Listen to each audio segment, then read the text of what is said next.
Right. Hello there, everyone, and welcome to Corey Loses, where today we are once again continuing. Hello there, everyone, and welcome to Corey Loses, where today we. Jesus Christ. We are continuing our Edge of the Empire tabletop campaign, and last time we got a lot of money by capturing the Fairy Alice. Our good friend Slevard here has gone on a shopping spree between the last session and this session, so I think we'll probably start off by going over a little bit of what we are hoping to buy. So I will pass things off for the night over to our amazing, generous, not in any way capricious game master, Evil Bob the Bob, for tonight's festivities. Hello, everybody. Welcome to the Edge of the Empire, in this case, the Edge of Despair, which I think we hit pretty close to the Edge of Despair last time. Yeah. A lot of injury, a lot of very nearly dying horribly to pirates, but it all worked out in the end, in spite of certain decisions made, potentially.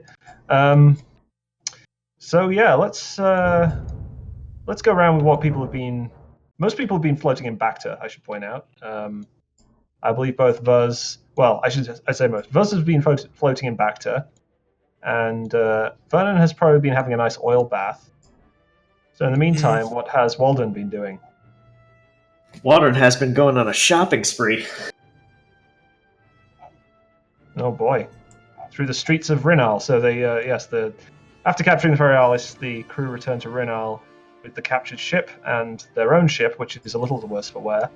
Sold it off to their employers, Athacam Medtech, gained a healthy 15,000 credits for their troubles, and are now spending it all. Literally all gone. Yeah, I think Slevard was working on a little animatic of Waldern going through and doing his shopping spree, if he wants to show that to everyone right now. Well, no, it's not ready. What I can go through what I did purchase. Yeah, let's hear about what you've been buying and why. Okay, And so we'll catch up with our injured individuals. So the current things I've purchased, we've got a healthy set of stim packs and repair patches for all of our boo boos. We've got an ECM. We've got an ECM 598 medical backpack for Tharr over there, so he can now actually heal people without trying to find tools.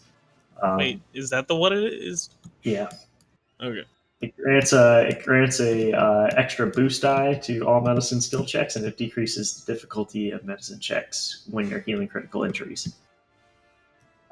So I found that. I also got riot armor for Tharr because he has either no armor or bad armor. I can't remember which one. A little bit of column A, a little bit of column B. And I also picked up a mechanic's utility suit for Vuz, which includes a tool belt. So you have tools now. And unfortunately, clothes. Yes. Yeah, he'll no longer just be running around very naked in his little Solonian knot pants. How I like to describe it is a bandolier of tools with a bunch of metal plates around it. So he's still all his bits that he needs open are still have air coming to them. Right. So I'm trying to find where to add that on my little character sheet because I'm assuming that armor. The armor tab and equipment. What the exact name is? It's called mechanic's utility suit. Yeah, I'd like a description of how that looks specifically on Vuz, if Corey wants to think of that while Slevard continues. I also picked up a few auto reloads for Vernon's weapons, so that'll help him reload his weapons if he ever runs out of ammo. Because they both do that, apparently. Yes, Vernon's variable holdout blaster has limited ammo 12, which means it only has 12 rounds, and then it also has a power setting, which goes from 1 to 7, each shot using ammo equal to that power setting. I don't think we've been tracking that particularly carefully recently, but... Well, I've only fired it twice, so... Oh, that covers it then, yeah. And blaster pistols generally kind of reload over time. So the last set of things that we still need to kind of discuss a little bit. One other thing that I did get, I got a workshop manual for the YT1300. So this downgrades difficulties of checks to maintain or repair a vehicle or starship. So if we ever need to repair or anything like that, that'll reduce the checks for that. Yep, it's basically a Haynes Owner's Workshop manual for the YT1300. And that can just go in Buzz's back pocket, I suppose, whenever he's working on the Abaddon Ale. So my back... I'm trying to think if... Of something awful to say? No, no. Yeah, so what does Buzz look like in his amazing... So he's climbed out of his back to tank and had all his wounds healed at the expense of you guys. But what does Buzz look like in his shiny new mechanics utility suit? It doesn't quite fit well. He's... Imagine if someone was trying to dress their dog up as Chewbacca with like the bandolier and all that. And basically, this is the image that springs to mind with Buzz and his new outfit. I want you to know, I spent extra difficulty trying to find one that would fit your size, but I still got it wrong. That sounds about right, actually. Yeah. He's about yay big. Lost some weight in the Bacta. No, you don't understand. I need a suit for a dog, basically. I'm sure they just look back at you like, wait, what? I need a tool belt for a dog. Imagine if Paris Hilton was a big Star Wars fan, and that shitty little chihuahua she had. Oh dear, no. Buzz is not quite that small. Buzz is still a Silhouette 1 being. He's not Silhouette 0. He's not Ewok size. He's been getting smaller every session, I think. Every session he gets smaller, but I think we need to remember he is, like 4 foot something. Yeah. Not 3 foot, 2 foot, or less. As he is rapidly becoming. So everyone just keep that in mind with all the times that Buzz has been sitting on someone's head or shoulder or something. So with that in mind, after Buzz has come out of his back to tank, and we're going to cancel out all the wounds on Vernon because Vernon has come out of his lovely oil bath, but oil baths don't heal critical injuries. Usually, if you go into a back to tank as a human, as a player character, after each day you can make a resilience check to see if you heal any critical injuries you have. But that doesn't work for oil baths and droids. Droids have to be repaired. So once per week, this applies to any to anyone, but once per week you can try and repair or heal one critical injury based on a medicine check. Why are you guys messing around? On a medicine check? Or a mechanics check.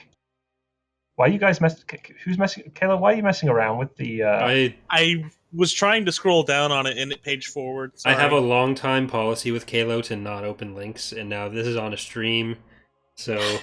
I was trying to look at my stats! Get off my back! Let me just copy the link again. Sorry, Bob. Jeez. It's okay. Just stop clicking. Just no more clicking. No clicking. No clicking. Just lock that down. Okay, come on, no. Okay, don't ask again for Slevered. Don't ask again for Inertial. Oh, for God's sake. Tabletop Simulator, why? Why is it just refreshing? I don't understand. Okay, I'm just going to hit the home button. There we go. Okay. There we are. Okay, sanity is restored. Anyway... As I was saying, now that Buzz has his wonderful utility belt with the toolkit built in and everything, and Vernon needs to be repaired, I think Buzz needs to repair Vernon. Oh boy, he's gonna love this. So, Vernon, which of your 2 critical injuries do you want to attempt to have repaired first? Which 2 does he have? There's an easy one and an average one. Yeah. So those difficulties are the difficulty of the repair check. But the consequences of having each of them are the same, right? So you might as well start with the easy. Yeah. Yeah, both of them just simply add plus 10. Obviously, there are some more persistent crits that you may want to heal more urgently, but these are both single round crits, basically. So, yes. So you're going to start with healing the easy crit. So if you could make an easy mechanics check, please, Vaz. Easy mechanics check. Oh, and before we make the first check, I'm very sorry, we need to roll Destiny. So you've all got force die in front of your character areas. So if you give those a roll, 1 dark, good start. 1 white. Okay. Mine is 2 dark. Oh boy, what a day. And Kayla, have you Yeah, I have rolled 1 dark. 1 dark? Oh, Okay, cool. no. So we have 1 whole light in the entire pool. Excellent. That's Yay. lovely. So you know what? Just to get Are into you the really? spirit of things, let's make this a red die instead Really? of a purple one. Look, Vuz isn't quite used to his new toolkit yet. He doesn't know where everything is. He might pull out the wrong spanner. The wrong auto spanner, the wrong... This is the one thing he Vernon does red. well. is suddenly feeling very nervous about this. Don't worry, this won't hurt, I think. The droid begins to arc a little bit. There we go. You see, that wasn't a despair. Just 3 straight successes. So you successfully healed that critical injury. It can be taken off your character sheet. So that can just go into the trash over in the back here. There we go. Okay, so that's 1 repair. Do you want to see if Vuz can repair the second one as well? Oh, Might as boy. well if we're here. Yeah. Are you challenging that or just difficulty? No, just average is fine. Just average is fine. And do you guys want to describe how Vuz is working on Vernon, what Vernon's doing, what Vuz is doing while this is happening? Buzz is being as obnoxious as possible, jamming the spanner around inside Vernon because he hasn't forgotten about the previous comments that Vernon has made. And the whole time he's making comments like, oh, I think we may need to wipe your memory just to make sure that this really gets fixed properly. You want to do that? Is he lying about that? He's developing as a character. Oh, Nobody is a jerk. How does Vernon feel about memory wipes? And joking. Buzz has previously declined to wipe Vernon's memory, so he's not at this point overly worried that he would actually do it. But he's still kind of twitchy. Understandable. Let's see if It's a we robot, get get it? any fun results from this roll. Ooh, a triumph. Triumph. And 2 advantage. So I fixed your next wound.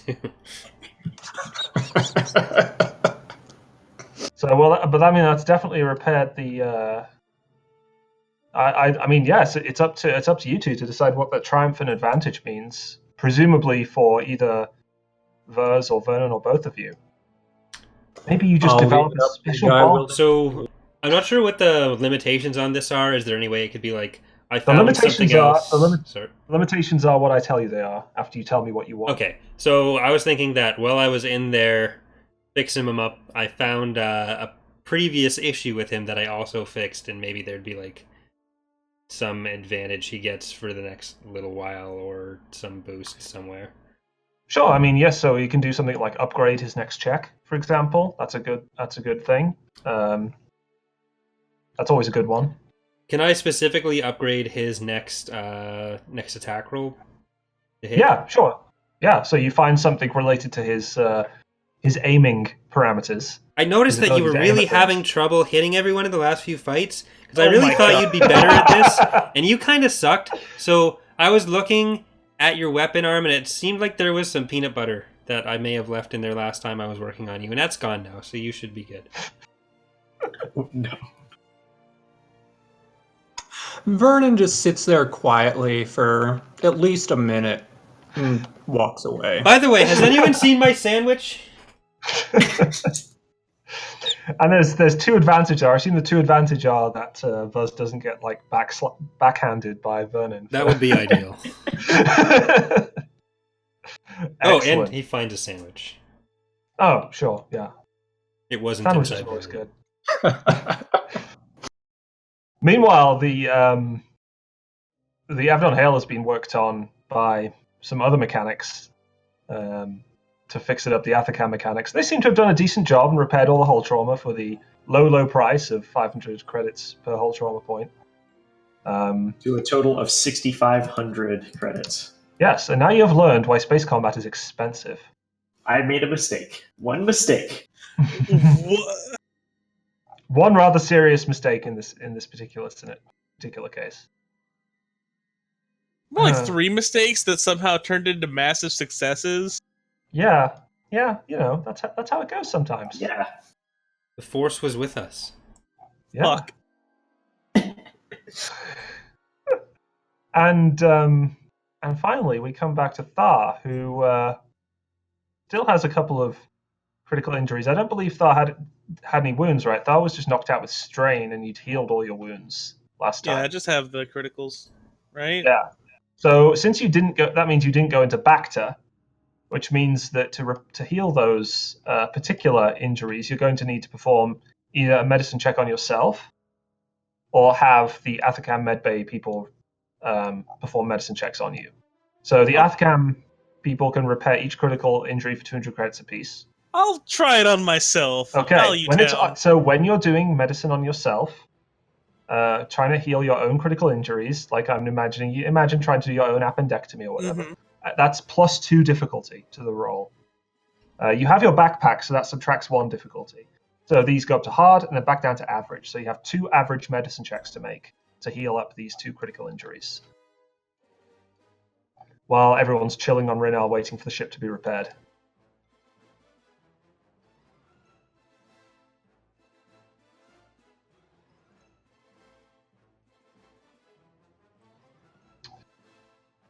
That looks to be successful. That's good. Make sure to add One that advantage. boost from the backpack as well. Oh, yes. You add a boost to medicine checks. So next roll, make sure you add the boost.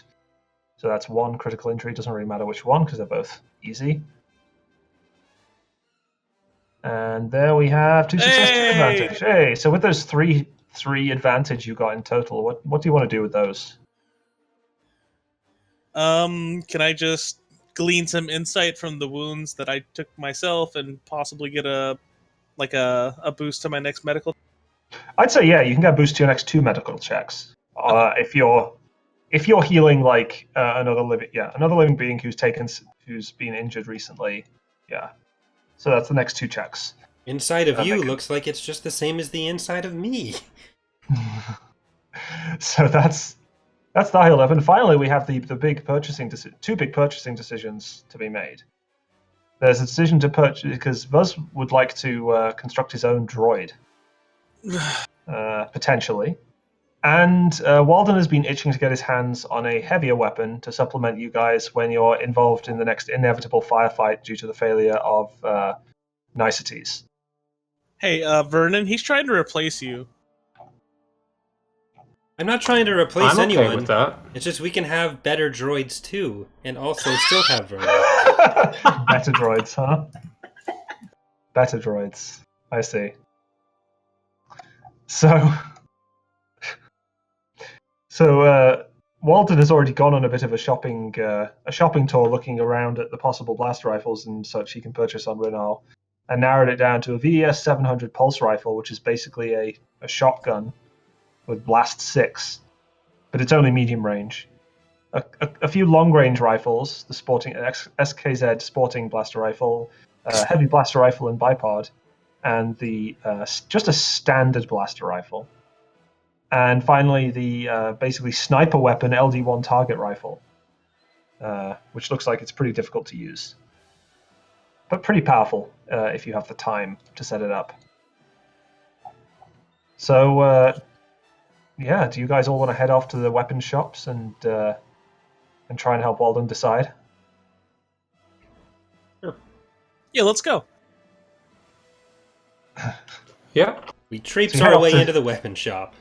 Yeah, it's one of the less salubrious parts of Rinal. I mean, Rinal, it's primarily medical, biotech, pretty high-tech planet with like pretty strong regulations. So purchasing weapons is not like the most straightforward thing in the world. It took a little bit of work for Walden to find the shop with all the stuff he was looking for.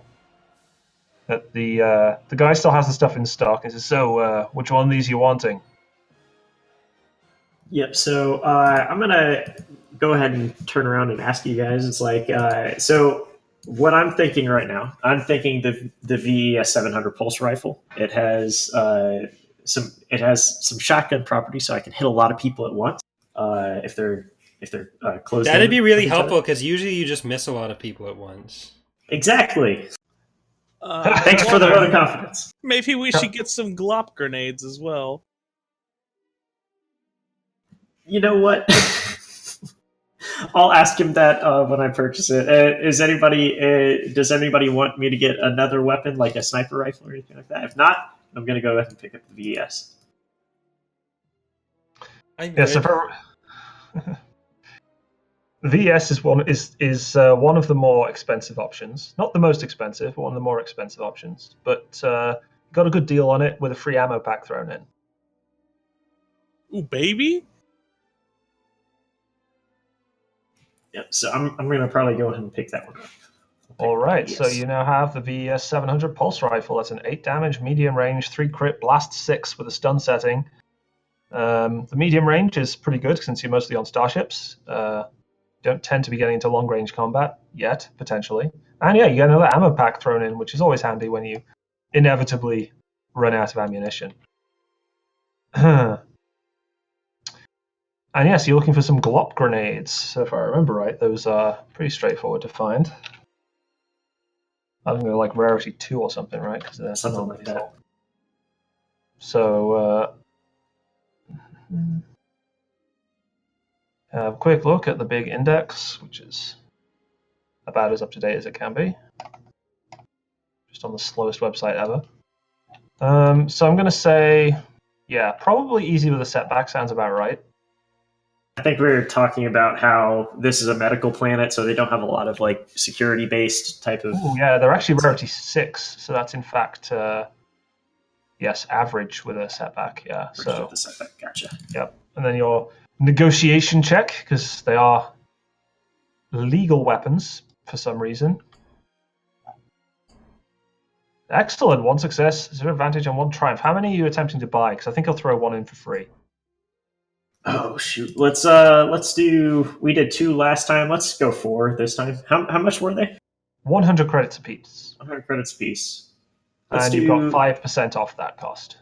Okay, so with the 1 free, let's purchase 3 and get the 1 free, and all right. 5%. Okay. The shopkeeper says, pleasure doing business with you. Yes, pleasure's all mine. Hard to shift weapons on this planet. Ugh, pacifists. Don't they suck? I'm gonna motion towards Waldern and ask him for 1. Yeah, I will hand off 1. I'll hand off 1 to each of you guys. Everyone has their own glop grenade. How wonderful. Oh boy. I'm gonna Right. take a meander up to the shopkeep and say, so on the topic of weapons, would you be interested in buying this vibros? Melee weapons. I mean, I'm not that interested, but I suppose I can take a look. All right, and I'm just gonna hand it over to him.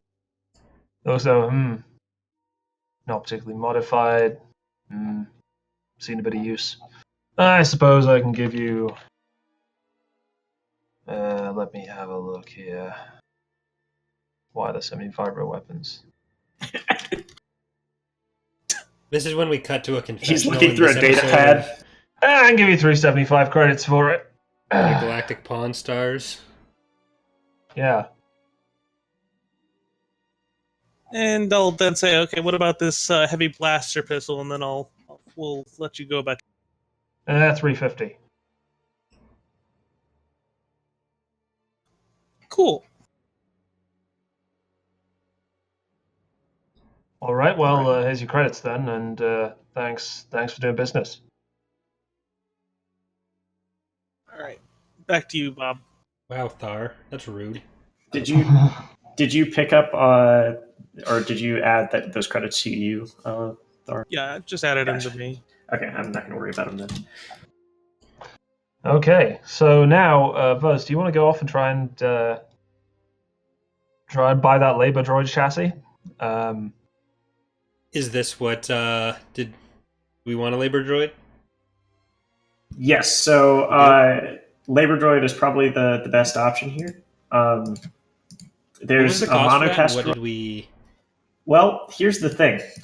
When I talked to the person selling the mechanics utility suit for you, he's actually we became kind of nice friends. We're actually going to get drinks later throughout the week, and while the ship's getting repaired. And I told him about you wanting to build a labor droid, and he's like, you know what? I have some spare parts here. Let's go and make a deal. So I think we may be able to get one for a little bit cheaper than normal. All right, let's do that.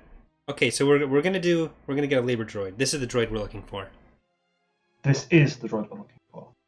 That's what I said. You just felt the universe kind of agree with you. Oh. Where'd that come from? Am I a Jedi? I don't think Buzz is worldly enough to know what Jedi is. Meh. Should I make a knowledge check? Knowledge law check, like 4 difficulty, because they've been wiped out from the galaxy. Knowledge lore. Okay. You are going to do that? Okay. What difficulty? Please 4. strain himself. 4 difficulty? Yeah. You're like, I'm like one of those beams with the J. What do you call How the heck? Jedi. Yes! Everybody I else have goes, basic what's a knowledge. Jedi? Yeah, so for some reason, Jedi. Fuzz remembers the last time a Jedi visited Salonia. He watched a holo vid about it or something. Those lightsabers just always interested me. How do you make a stick out of light? I don't get it. It's amazing. Anyways, I want a droid. We noticed. Another droid, technically. Waldern, He wants to Yeah. own a droid. can we get a droid? We can get a droid. Let's go. So, let's have a look. The labor chassis has 3 brawn, 1 agility, 2 intellect, and 1 in all the social stats. It has 4 soak and 7 wound threshold. Okay, so if someone shoots at our labor droid, It can take a hit. So you head off to the droid shop, the general mechanics shop. And there's a what species do you want this guy to be, Walden? What species do you think he is? Who would have drinks with a Klatooinian? Okay, so since I got a triumph on it, I'm gonna say I found another Klatooinian. So he's like 1 Klatooinian on Renault. on Renault, yeah. Big time, and he's got to the core worlds. And he's like, yeah, I'm running a droid shop. Times are good. He's like, hey, Walden, good to see you back, my buddy. Got that labor chassis you were looking for. Let's haggle a little bit, eh? Yeah, sounds good. What was your original asking price? I'm looking at 3,500 for one of these. Okay, let's see if we can knock that down a little bit. I will go ahead and clear this guy out. So I had a bonus to this, or not? Yes. It wasn't a bonus; it was an upgrade, correct? Yep, and it's only Okay. easy. It's only very easy. common. Okay. Yeah, so you can tell him, well, I can fly it cheaper somewhere else. Mm-hmm.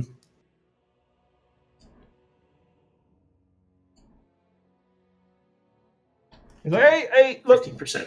you drive a hard bargain, do 15% off. 15% off, I can give it to you 15% off. Here's that labor chassis, he polks down. It's just like a bit of droid with other bits of droid in a big box. It's like one of those, like a Meccano set that has gone through Goodwill a few times. Mm-hmm. So there's like probably some pieces missing, and some of the springs are bent in weird directions, and there's As like the one oil begins to photoreceptor. gel.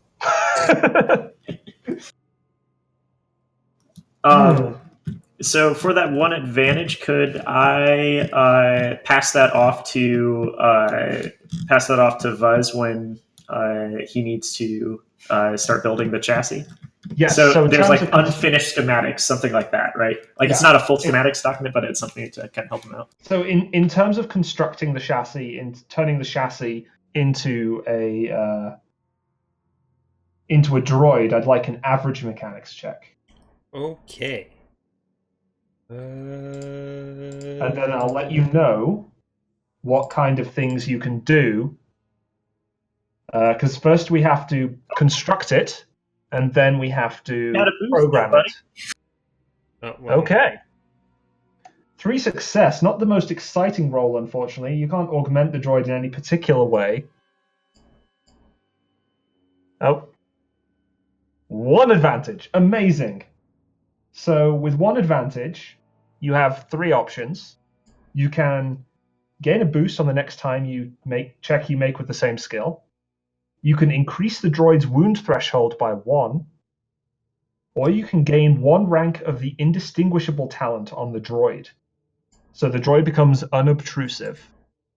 oh boy. That one drained. What is indistinguishable actually? It doesn't Indistinguishable. look ugly. Indistinguishable. But in fact, I believe Vernon has indistinguishable. So Vernon could. Yeah, upgrade the difficulty of checks to identify the character once per rank of indistinguishable. Yeah. So this droid could make a very handy smuggling droid if you want. So they wouldn't know if that's the droid they're looking for. Precisely. Okay, so I think we'll do that. I'm gonna go for unobtrusive. Okay. So you now have a labor chassis set up and ready to be programmed. So for programming, you're going to need to choose what kind of directive you want to program. That takes you 2 days, by the way. It takes you 2 days.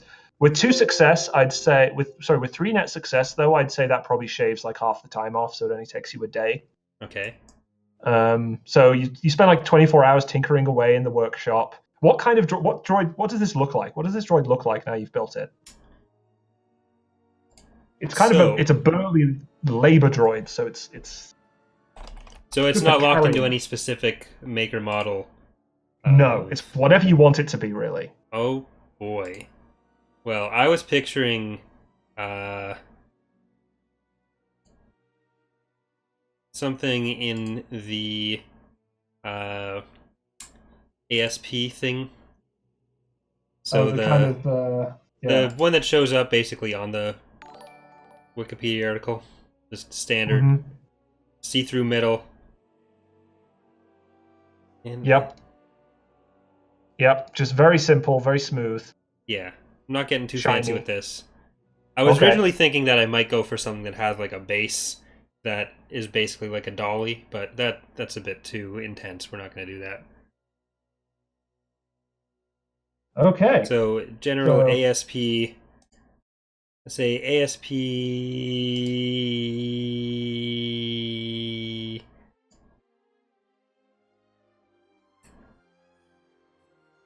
Well, it's all the same.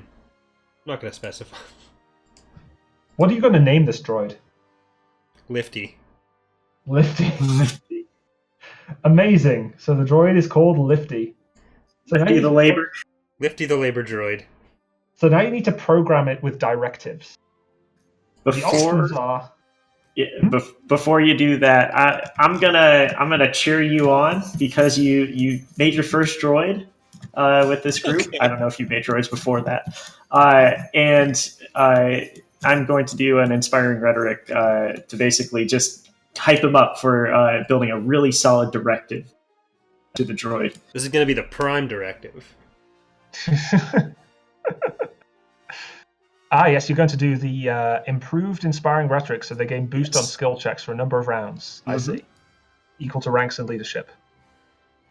Okay, yeah, so make your inspiring rhetoric. You walk in there, he's working away, and you go in and give him a pep talk about programming this droid. I've fixed stuff before, but I've never built this one. It's a simple roll. Oh, sorry, no, it's not. I was going to say. Let me hop back over to the special average section. leadership Average, yes. Let me put those difficulties in there. Yeah. Do you want me to just clear this out and I mean, Yeah, just re-roll after you've Reroll. added the difficulty. Yeah. reroll? There we go, 2 success. So on that success, yeah, you add a boost to this programming check that are. I do believe in Lifty. I do. I do. So, what kind of directive would you like? What kind of things would you like Lifty to do? Lift is generally what we want him to do. So you're primarily looking for a labor droid, just pure labor droid. Right now, I think we're going to stick with a regular labor droid. So, in terms of some of the other options that you have, Is there any way to surreptitiously throw in? This might have to come later, but some kind of scanner on the droid, so when people try to get us to carry cargo like before, when it's unidentified, we would be able to identify it without them really knowing that our droid can do that, because it looks just like a regular lifting. Yeah, you'll be able to integrate a cargo scanner into its equipment if you like. That's something you can purchase a cargo scanner and integrate it into the droid. That's definitely a very easy thing to do. Yep. Okay. So the option, I'll just give you a quick rundown of the directives options. It can be a labor directive, a combat directive, translation, repair, navigation, healing, or elimination. I think right now it's just going to be the labor. Okay, so that's just an easy computers check, and on success, the droid gains 2 ranks in any one general skill.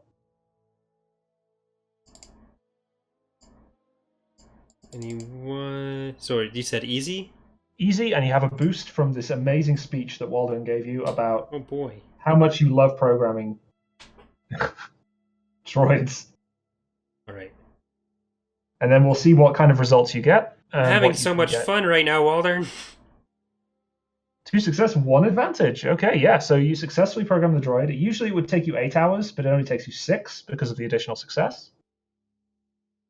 And so the 2 options for a single advantage, you can add a random positive quirk or an archival function. So the random positive quirk adds a random. You can roll a d100 and you'll get a positive trait from the positive trait table. Or the archival function, add 1 new knowledge skill to the droid's list of skills at rank 1. Would that be in any way something that could go towards making it something of a protocol droid with languages, or would that have to be a separate? So you could give it a single rank in something like knowledge xenology. And then you could load in some basic information about species. And then if for some reason you're without either a protocol droid or without any kind of interpretation at all, in a pinch, the droid will provide you some information about a species you're interacting with. That's the kind of level you're looking at here. Okay, so I think we'll won't go be with able the to do full translation. We'll go with the quirk. Okay, the random positive quirk. So there's a D100 in front of the dice tower. So if you want to give that a shake and see what wonderful quirk you end up with. Which general skills did you want to add there?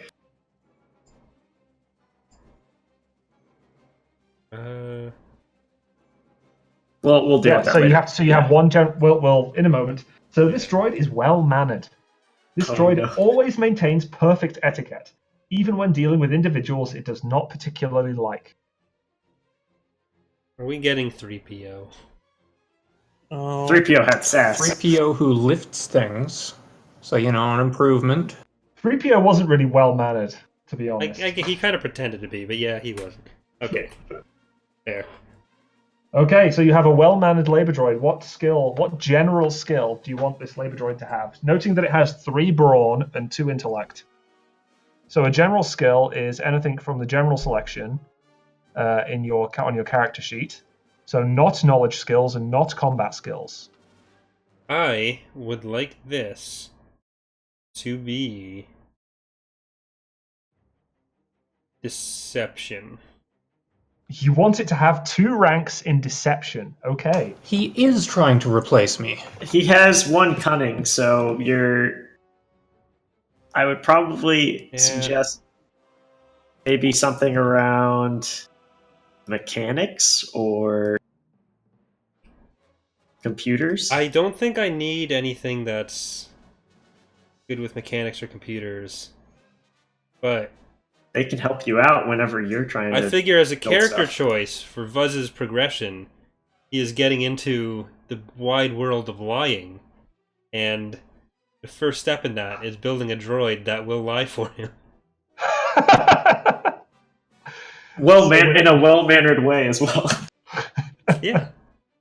Excellent. Having Yeah, good I- manners to my people droid. having good manners to someone that you do not like is a form of lying. Mhm. So Okay, so if you could make a note of this exciting new character you've created and write down all his stats and all that kind of thing. I made then- the companion thing for it. I'm just not sure Excellent. where I can. We can walk through it at the end. Yes. I'm gonna write down what you built.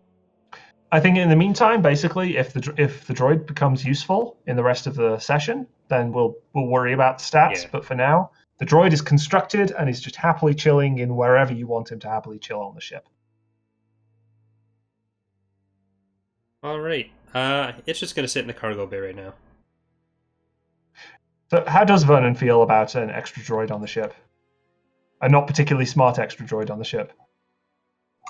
The new droid is actually smarter, but we won't Oh get yeah, into that's true. That's true. But you can outlie that droid, and Absolutely, yeah. No, Vernon is For now. distrustful, but has no reason to be. Okay. Just naturally distrustful of other droids. Is that the feeling here? No, he's for some reason getting the feeling that he's trying to be replaced. I wonder why. So does this does Lifty get RP'd by you or me? I'd say as a companion, you can RP Lifty, All right. definitely. I'm gonna have fun with this. That's less for me to do as well, which I can only appreciate. Okay. In cases where Lifty will do because you created Lifty, Lifty's basically loyal to you. There's no real reason for Lifty to ignore your orders, but I might step in if you order Lifty to do something completely insane. and I just think that that's beyond the pale. Yeah. Okay. That's fine. But while everyone's chilling in the ship and Vuz is tinkering with Lifty and Vernon's playing around with ammo packs and Tharr is playing around with his new med kit and Walden is messing with his new blaster rifle, you get a ping from Athakam. It's your friendly secretary again. I should actually note that Lifty is, for anyone who's unclear on this, L1F-T. So. Obviously. I mean, it can't be anything else, right? Okay, there. Sorry. Proceed. Technically, so far, that's not a pun, so he doesn't take the strain. He hasn't technically punned yet, just made references that everyone is tired of. Welcome to YouTube. Indeed. The secretary pops up in the little hologram. Ah, yes, the crew of the Avedon hail. I see your ship's all fully repaired now, and you guys have been treated by our expert staff. With great care. Excellent, excellent. Well, now you're all feeling better. I have got a new job for you guys. Well, since you've been doing so well at keeping out of the notice of the Empire, and, well, everyone really, we've got a passenger who needs some rather rapid transport to Ethor.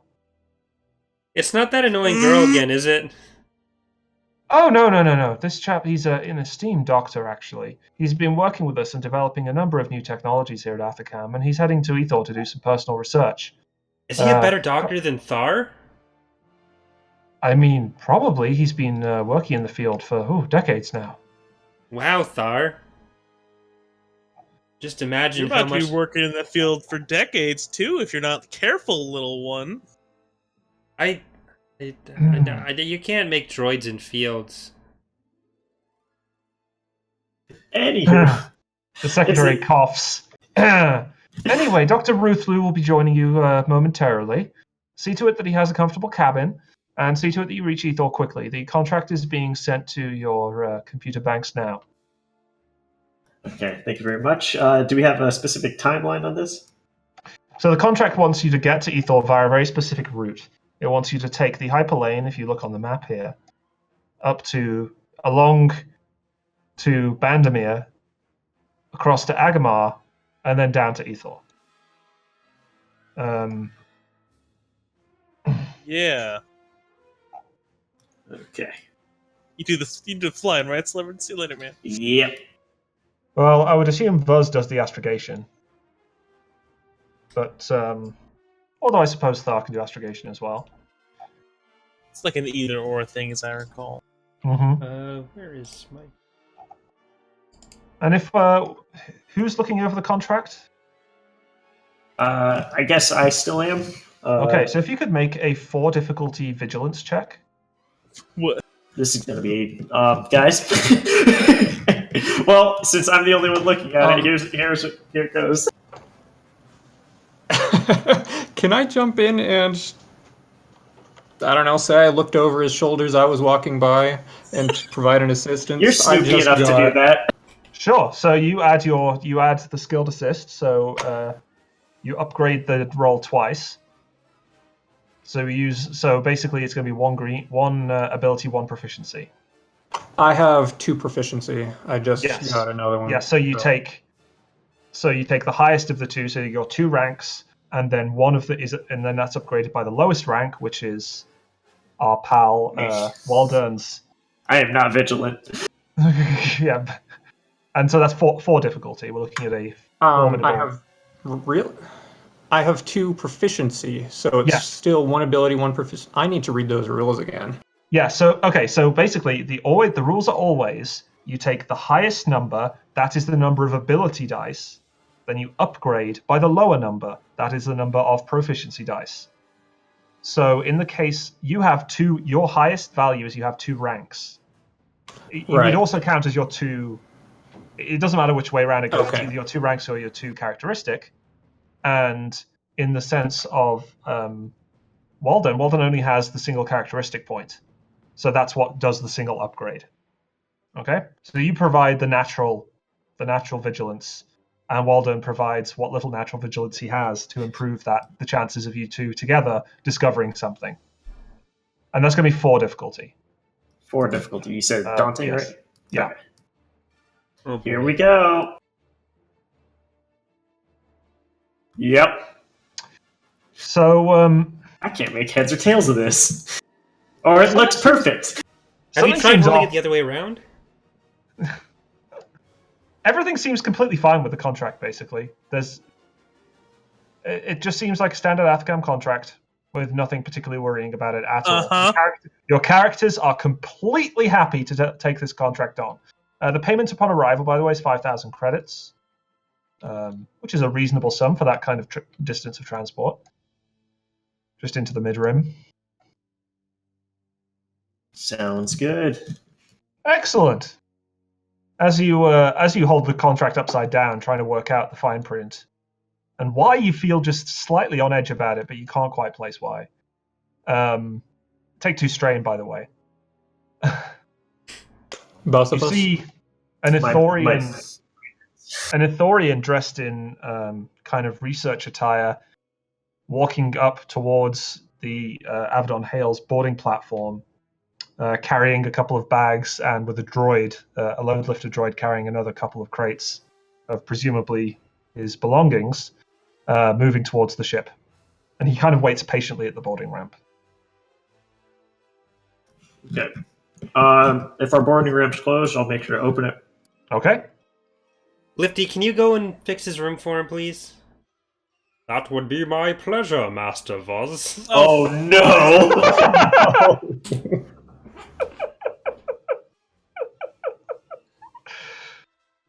Brilliant. Were. All right. Is he deceiving that he has whirring sounds? They're very well-mannered words, though. Were, please. Were, thank you. Were, please. No. I'm gonna step up to the Ithorian, offer to take his bags, and try to escort him inside. As you walk down the ramp, he looks a little startled and then says, "Ah, you're Tharr, aren't you?" To squint my eyes a little. Tharr, it's like a better you in every possible way. You've heard of Dr. Ruthlu, by the way. He's pretty well known in the medical field, like you'd heard of him in med school and stuff. As he walks onto the ramp with you and says, "So, except you're both talking in Ithorian now, so no one else can understand what's happening. It's all these kind of like weird bellowy, gruntsy sounds that sound almost like water sloshing around in a can. It's very strange. I mean, if anyone's ever played Knights of the Old Republic, there's Ithorian in that, and it kind of sounds a bit more full of a can. I'm not opening another one. All that kind of thing. So What is he saying? I heard you were finally exiled. Yeah, right after you told me that my patients couldn't consent to being a bantha. Yes, well, you know that's against the code.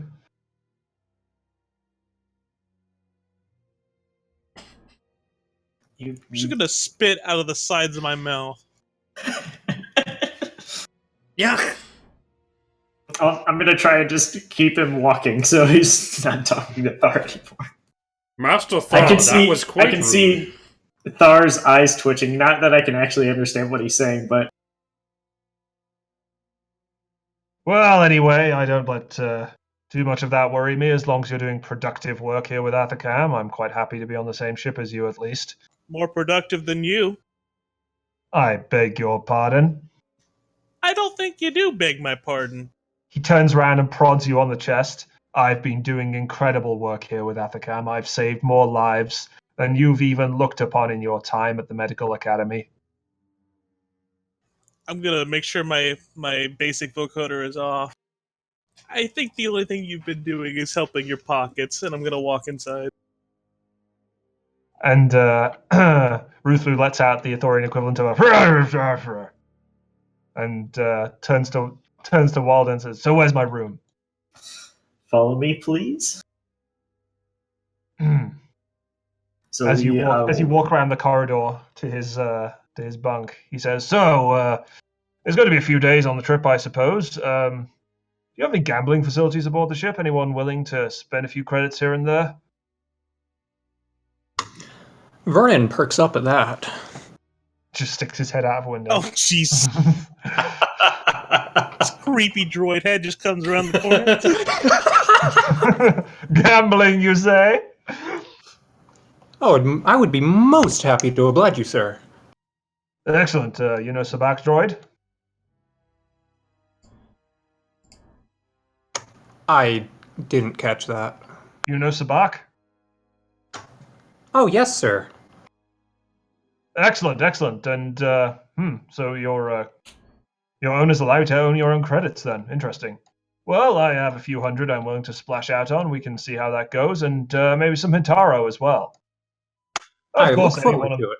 Any of the crew are welcome to join in if they're wanting to put some money into the pot. We're playing games?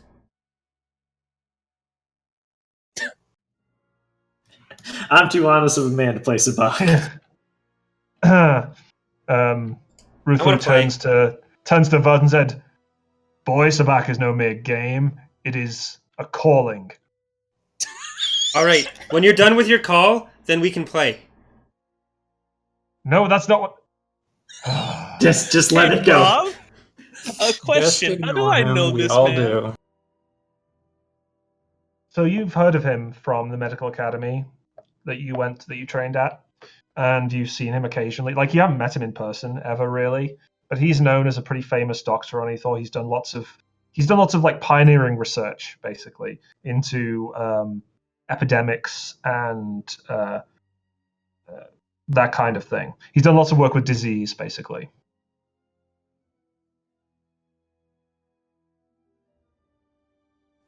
Okay. Have I ever met him before now? No, you haven't met him in person, but you both have notoriety in your own ways. Though you're Okay. more notorious, and he's a bit more just straight famous. Famous and infamous. Yeah, pretty much. So as he As he gets into his cabin, he turns to Walden and says, "Well, Captain, I hope we'll have a peaceful journey," and closes the door to his cabin. And then we're going to take a short break so I can get some more water.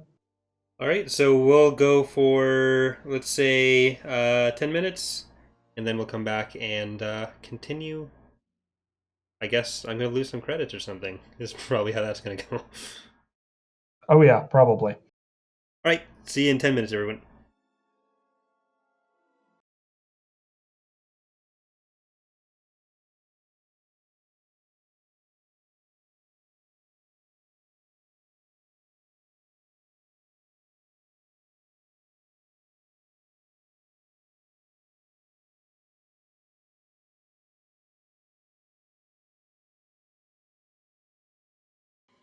Little Scottish accent next time he shows up.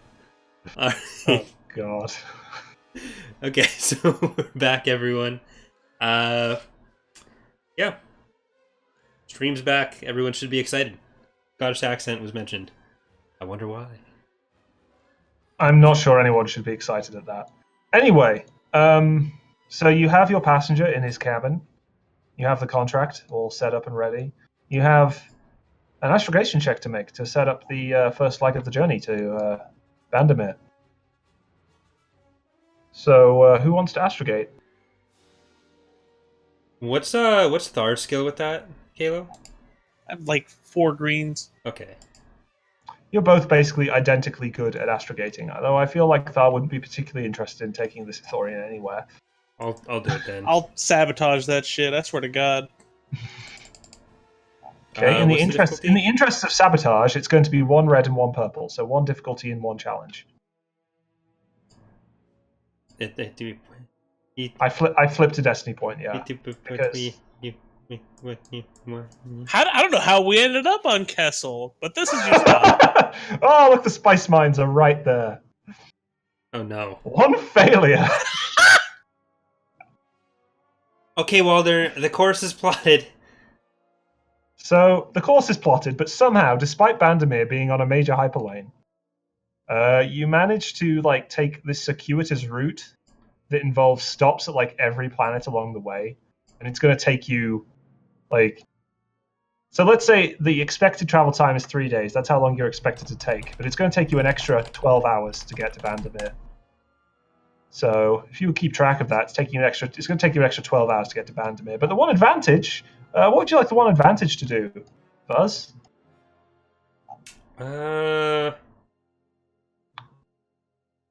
Nobody gets mad at Buzz for messing it up?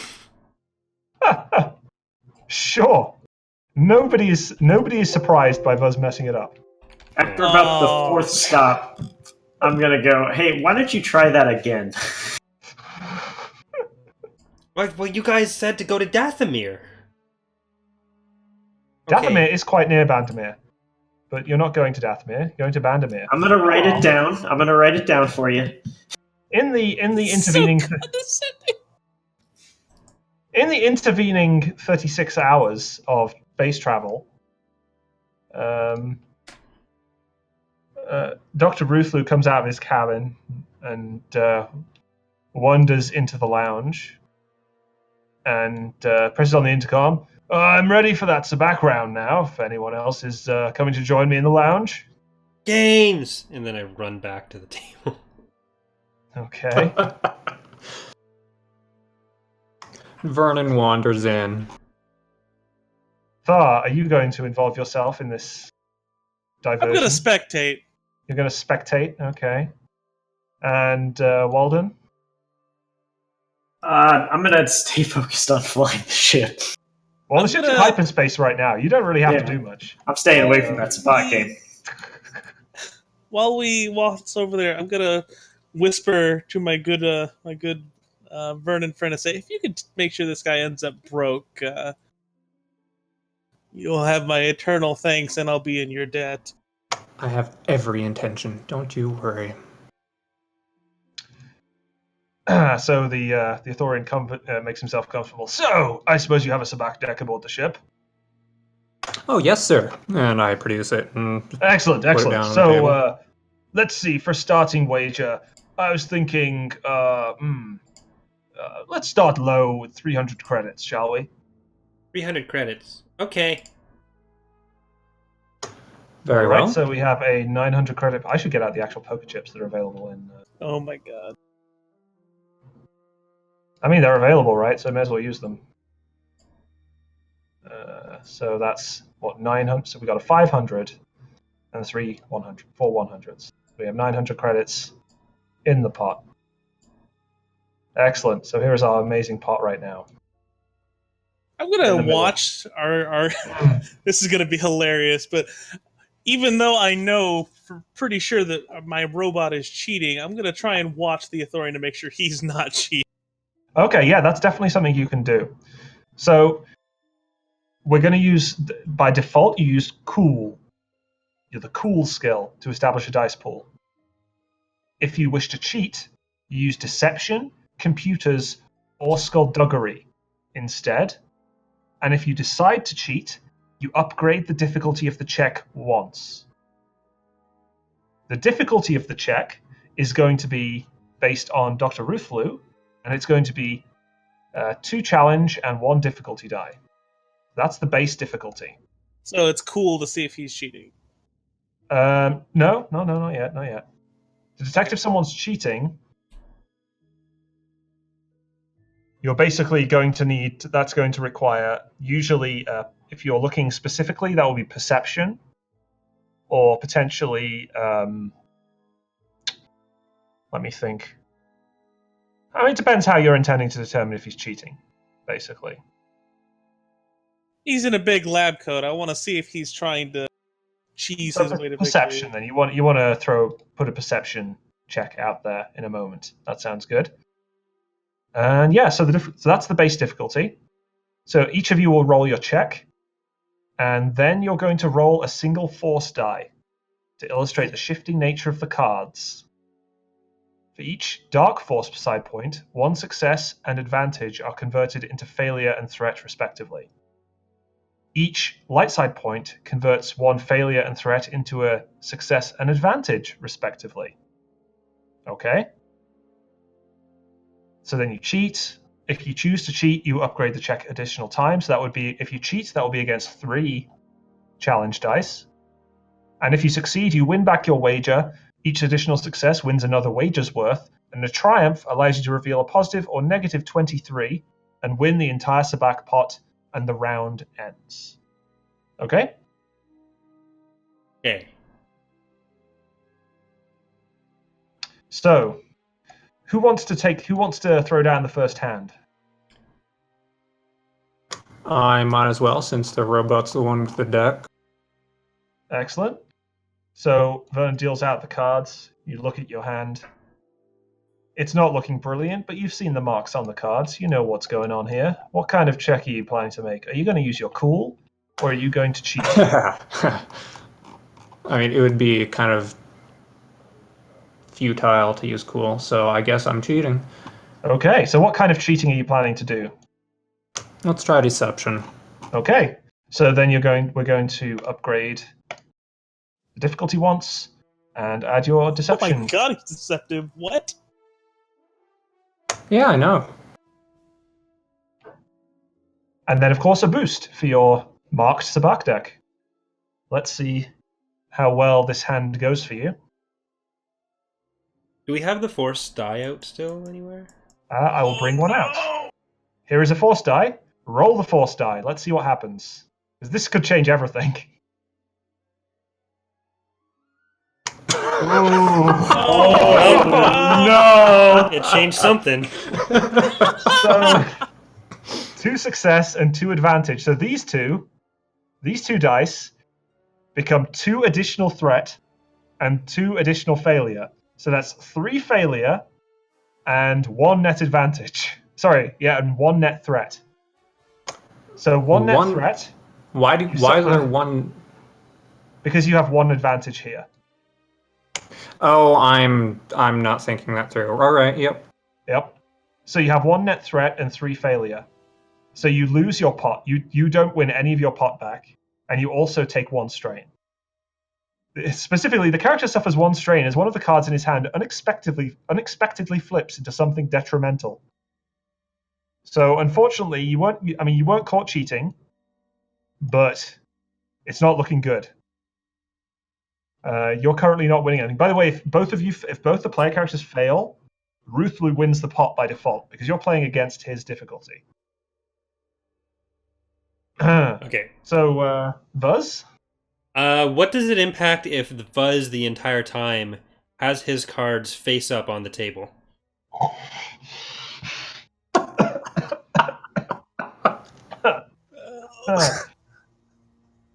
God. I would say that increases the difficulty of Buzz. I would say that adds like 3 setback to Buzz's roll All to have right. a chance of winning. 3 setback. He somehow gets the that's roll. Sorry, my bad. So is Buzz going to cheat or is Buzz going to play it cool? Buzz is going to play it cool, which With your one presence. is this. Please succeed. I just want Oh my to. God. Please. I am going to use one of these bad Okay. boys. It's like a No, Buzz is believing in the power of the Force. And don't forget, there's always the heart of the cards. Oh, what do we got? So that does this, right? I just Yep, get proficiency? correct. Right. Good luck. All right, big boys. bonus there. Let's This do ain't this. happening. Oh. Oh my gosh. Oh my god. Yeah, there's nothing you can do. You can't climb out of this hole even with the Okay, best cards. okay, let's give the Force die a good roll. Let's see. Let's believe in the heart of the cards here. Oh, he got the 2 light as well. So let's see. So this one becomes. So we have 2 advantage and 2 success. So you actually end up with 1 success. With 1 success, and that's it. You end up with 1 net success. Holy cow. The heart of the cards just flip around. Everyone's like, "How the hell did he did that?" And you win your pot back. You win back 300 credits. Guys, I'm having the so much legend fun never right died! now. There you go. You're now the elite gambler here. Meanwhile, these I just get my 300 back. you get your 300 back. Yep. So you Okay. have 300 to put back in if you like. Meanwhile, Ruthlu rakes in Vernon's stake and says, bad luck, droid. You should have been looking at those face-up cards that Talonian was using. It's an It is amazing an strategy. interesting I've never tactic. seen it before. So, so Okay. now if you could make a perception check against that same difficulty, Hold on. Tharr. My connection Yeah. just got really fucking shitty. I think my roommate just started streaming Game of Thrones, so I'm gonna text him and see if. To not watch the season premiere of Game of Thrones. Do we need to take an hour break? Is this what's happening here? I don't know if he's actually watching something. I'm gonna go check because everyone's getting a lot of buffering. So one Okay, sec, sorry. sudden break. You guys can keep if I'll just hold off on anything I need to do for a second, so you guys can keep going right now. Okay, so Tharr, your perception, which I believe is actually pretty good. It's not that good. Oh, 2 green? Okay, two ability. Yeah, you can't tell. You take a strain. You're like squinting really hard, desperately trying to see if he's cheating, but no, he seems on the up and up, as far as you can tell. That hand was played completely straight. So, he chuckles deeply. So, are you looking to buy in again, droid?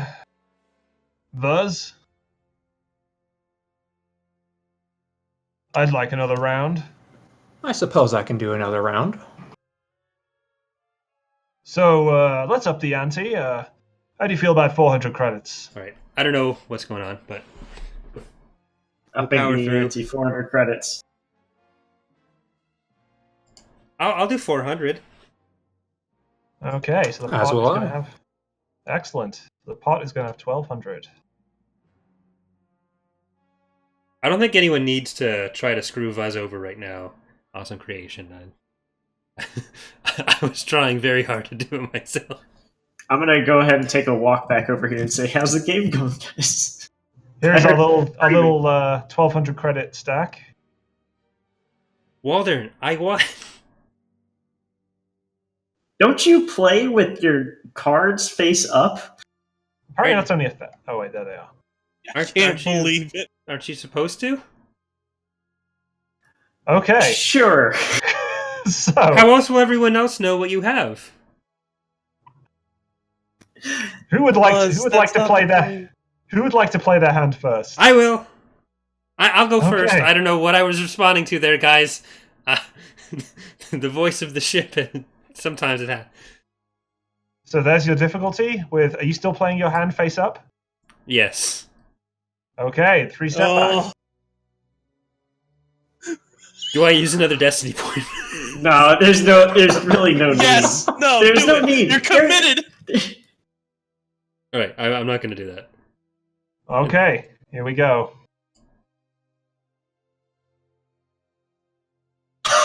Just 3 threat. Okay. Okay. Roll 1 white. Yeah. 1 white. Come on, baby. No!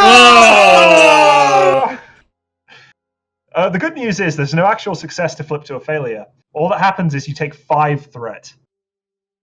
What does that do for me? You upgrade. So I'm going to. You upgrade the difficulty of your next check once, and you're going to suffer 2 strain. You believed in the heart of the cards, and That's the heart of the nothing new cards for betrayed Buzz. you. Do I lose my pot? If Yeah, you've lost your weight. Oh. That's that 400 credits is now in the pot for. Well, we'll see how many pots. It's gonna cost us more than the job is worth. I don't. What I don't get it, guys. Why was this different? Randomness. See those cards that you got that you put face up? Yeah. Those aren't good. Oh.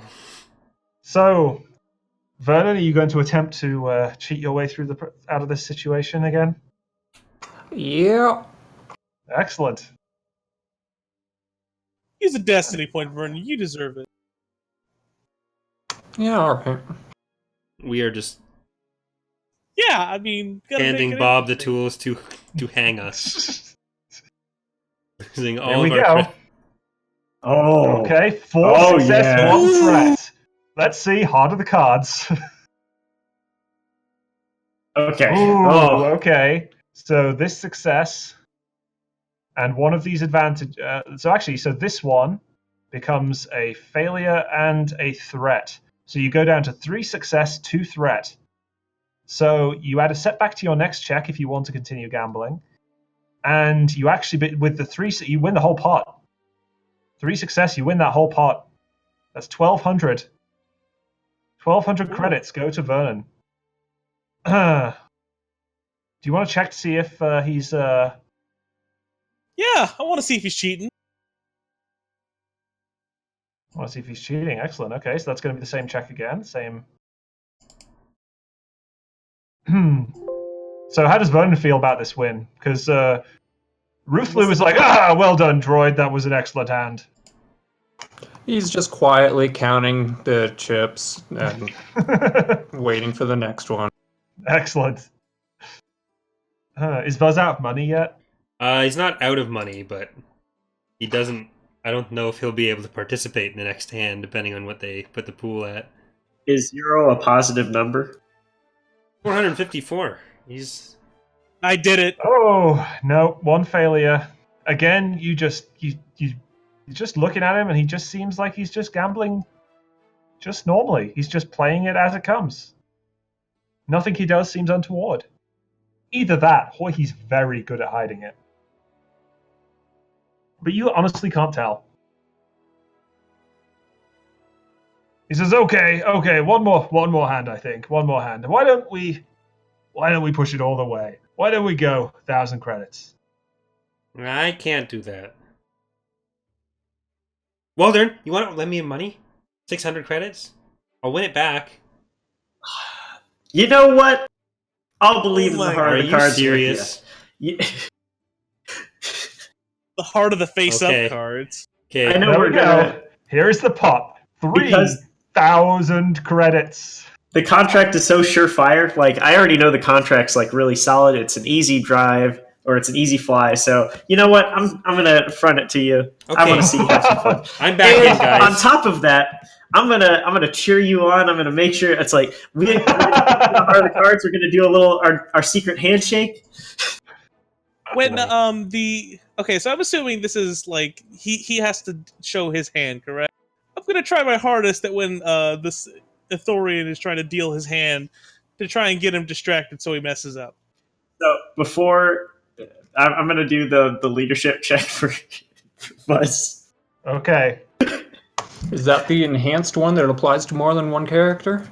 It does if I have more successes. If you're so inspired by our secret handshake,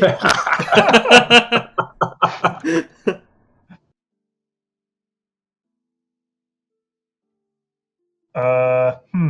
Well, So I'm going to say you take a strain there, Walden. gotcha. The secret handshake, you like twist your wrist a little bit. Ah! He claws my wrist a little bit. Claws away! sorry, Claws away! sorry. I haven't trimmed my nails in a while. Excellent. So yes, you get a boost on your check there. That only goes to Vuz, unfortunately. To I don't Vuz, have yeah, any Vuz- advantages to. Buzz gains a single boost. So who's going first? Who's going first? Who's going to roll against? So first, Tharr wanted to try and distract Mm-hmm. Ruthlu, right? What kind of distraction are you going for here? I'm gonna. All right. So while he's trying to do his hand, I'm just gonna say, "So, understand you have your hands in the pockets of a couple of government officials, and you were responsible for raising the taxes. How's Okay, it feel so to that's be a kind of- thief?" Wow. So I want to say that's a kind of a coercion check. Okay. So your coercion, so it's going to be an average coercion check. I mean, you know what? Let's do it. And if you succeed, it will downgrade the difficulty of your allies' checks.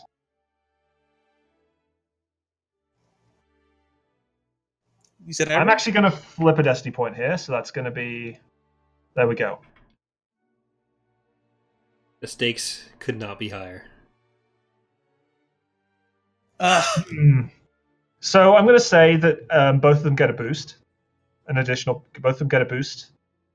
You can recover a strain with the leftover with one. So two of the advantage will go towards a boost to each player against the check, and you can recover strain with the last one. His hand shakes a little bit, but he says, "I don't know what you're talking about, Tharr." In Ithorian.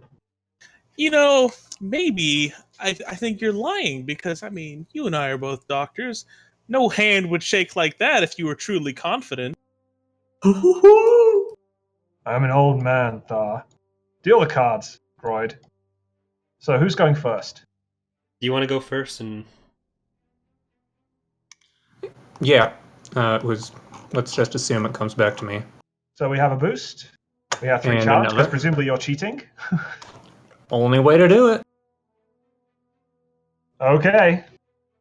Here we go again. God, Only 3,000 credits at stake. This is like you only can do it. a large chunk of Flip the a amount of destiny money point. you've earned up to this point. Yeah, let's do it. Boy. Oh, the triumph! He got some triumph and despair. Oh, it's oh, it's terrible. Roll Oh, the, God. roll the I don't know what it means. Roll the force. Hard the cards. Hard the cards. It's cocked. That end up on its Reroll? edge? Yeah, It's Reroll. on the it's edge. cocked. Roll it away from back onto the table, thanks. $1. Oh. Okay, so basically the same result. So let's. This one flips to 1 failure. So you end up with 1 success, 1 triumph, and 1 threat. You take a strain because everything has fallen apart. You have a perfect sabak, but then Ruthlu turns to you and said, "This deck is marked! What are you trying to pull?" I beg your pardon, sir. And now we're gonna. I'd like. Is it my turn? Yes. Yeah, technically it's your turn. He turns to Vuz. Are you in on this? And you're, Yeah, I'm in. you I'm in on always this have your game. cards face I've been up. playing the last So- 3 rounds. So let's see. Let's see what let's see what happens to Buzz before we resolve this ridiculous game of Sabak. All right. So I'm gonna hand you all the tools.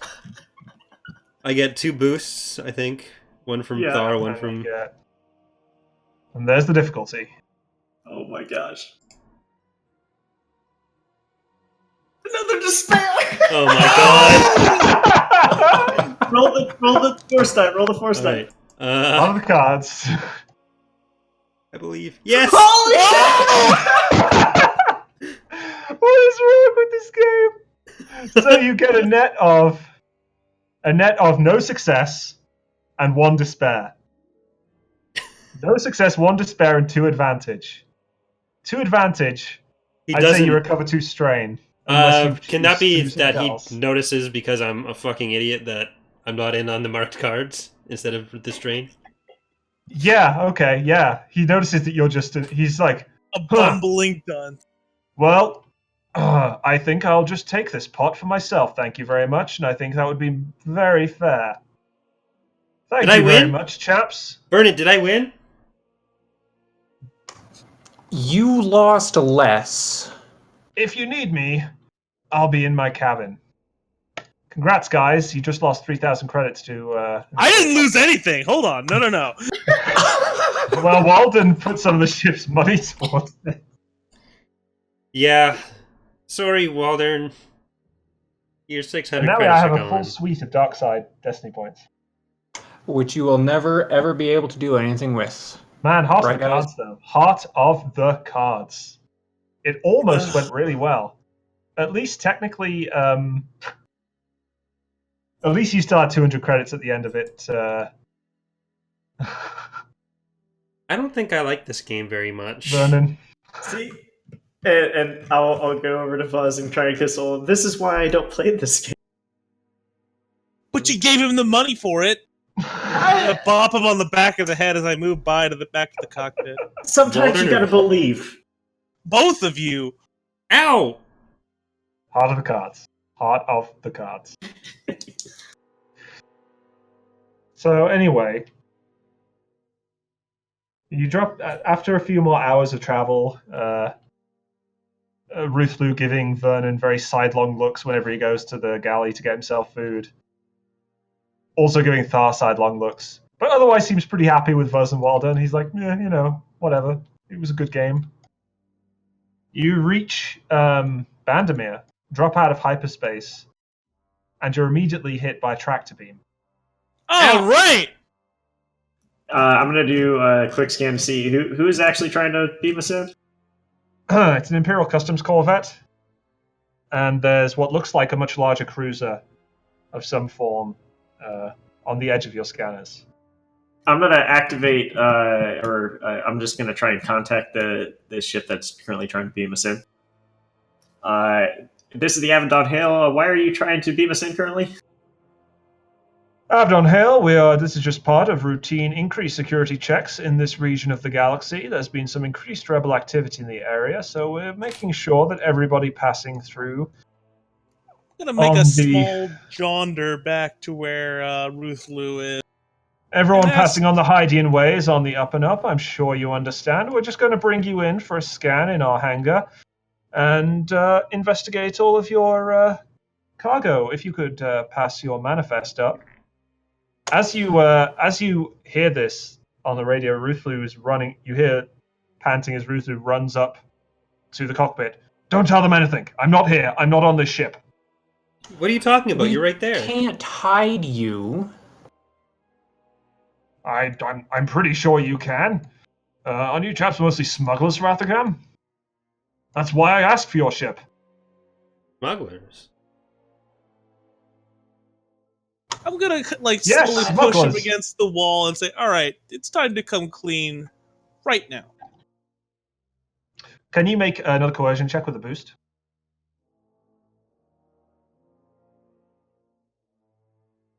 What difficulty? So average again, but this time just average. And yeah, so you have 3 coercion, don't you? Yeah, my bad. You're right. Yeah. Ooh. And he said, look, I can't tell you. It's just, if the Empire find me, they're going to take me. You don't want to see another Ithorian taken by the Empire, do you? It's already happened to so many of our herds. Oh, you think I can? The only reason that you're not in space is because you're a paycheck, and I am not a pacifist like you are. So please tell me why it is you're so terrified. Well, look, you won't be getting your paycheck unless you deliver me to Ethor. So I think it's in your best interests, all of you, to keep me alive on board this ship. The only thing that we would tell Athacam is that you were escorted off of our ship, and in the best interest of Athacam Holdings, because clearly we don't want to surrender all of the sensitive information that's on our computer terminal. We just let them have you. I don't think Athacam will see it that way. And I don't think you'll see it that way when you're in the Empire's dungeons being tortured to death. Let's see. Is there some way we can disguise you? Like, I know we have some riot armor somewhere around here. Disguise! That would be excellent. I can put on. I can pretend to be a different Ithorian. We can give him a hat. You're just going to have to fake the manifest, I suspect. Waldern, you can't be serious. What is in your cargo? Oh, Is just it something just my that they belongings, my research notes, and so forth. It's me You're they want, with not my a cargo. bed of criminals, and you won't tell us why we should help you. Let's be clear. You could tell us anything, but we want to know just so we can help hide you better. Can you now make actually a charm check then? Let's make a. I would say that's more negotiation, but whatever. Okay, sure. It's going to be hard either way. I'd like to do a perception check on his reaction. Sure. So let's do the hard. Do you want me to assist with the negotiation? Because we're trying to figure out a way. You're slowly being pulled towards the ship. You've got very little time before you're going to be docked in its hangar.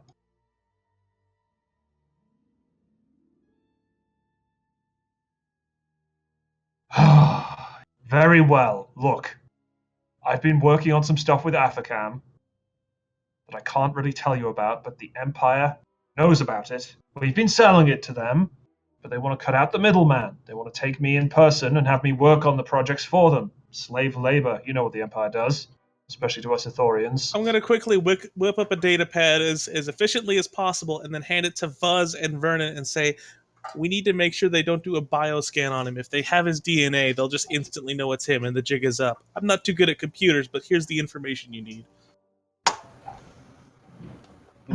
You're certain there's nothing in your cargo that the Empire could hold us for? Oh, no, nothing. No, I made sure that all my research notes are up here, and he taps his head. At least all the important ones. Okay, let's get him in the riot gear. And to make it extra clear that he's part of that crew, let's give him. I'll give him my blaster rifle, not my blaster rifle, my blaster pistol, just to give him the extra official look because he probably didn't have any weapons. Okay. He says, "Oh, thank you. This, I'll do my best to keep up the illusion." Yeah, and I'll say keep it holstered. Do not take it out. Of course not. What do you think I am, a moron? You were stupid enough not to tell us in the first place, and I'm going to nod towards Vuz and Vernon. I didn't think there would be any Imperial entanglements. We could have Where taken do a you different think route. we are? It's Look, okay. It looks like What's we're heading done is into the done. hangar now. Yeah. And you're drawn into the hangar of the Corvette. Okay, so we're gonna have the labor droid. We're gonna have the labor droid. What should we have the labor droid do? Do you want the labor droid to greet the Empire? Oh no. Oh, you know what? Let's have him out there with us. Okay. He's well mannered, right? Yeah. So, what did you want us to do, Kalo? If they try and scan him medically, I imagine they'll just know who he is right away. If they're picking up security, I imagine it's more than just a, let me see your identification. You don't have to see his identification. Stop. No. Vuz knows what the Jedi are. He isn't a Jedi. Oh. I'm just trying to get some sort of fault. If they scan him, I don't want anything to come. I'm gonna you know what? I'm gonna give my Athacam card over to him for identification, and they The can one which has a bioscan me. nice picture of you, Oh, obvious shoot. Tatooinean. Anybody got some tape? So, Ithorians and Platooinians do not look the same, so No, I no. don't think you can get away with that. As you're all trying to think of a path out of this mess, you notice an officer and what looks like a scanning team, a couple of Navy troopers carrying a large box, move up towards the ship inside the hangar. It's a typical Imperial hangar. This one's a bit more cramped because it's a relatively small ship, but it's all like black and shiny with white lights and overhead gantries and sliding doors, that kind of thing. So I might screw up the voice here again, but you'll have to just correct me if I do. But welcome to the. That's not it at all. You can do it. Welcome to the Avedon. No, you I can't forget what I laugh. did. Corpsing is not allowed. This droid does not corpse. I forget what I did before. Welcome to the Avedon Hair. What is he now? I don't know. Oh gosh! Just I his imagine monotone, the please. Navy troopers Welcome are just to the really Avedon confused Hail. by the droid. There we go. That'll do. Yes, droid. Where's your master? I have many masters aboard this ship. So The we'll. Imperial rolls his eyes. Where are your masters? I don't see them on the boarding ramp to They're greet aboard us. this ship, Enter sir. the ship. I'm Please gonna follow walk me. out. Yeah, I'm gonna walk towards the boarding ramp so they'll see Master me up at the Waldron, top. we have guests. Would you like I to am meet our following guests? closely behind. There you are. Who's the captain? Who has the manifest? Our I'm the captain will captain. manifest here for you now. I'm the captain and I Quiet, have the droid. manifest here. Excellent. He looks it over. You're carrying one passenger, it seems. Could you provide me with their details or bring them out to see us? Sure, Vernon. Yes, sir. He would like to see you. This is our passenger that we're currently bringing along, and I will point over towards the Yes. cargo area. I am the passenger. Could you make a deception check against? That is what you were trying to do, right? Yes. Against 3 challenge dice.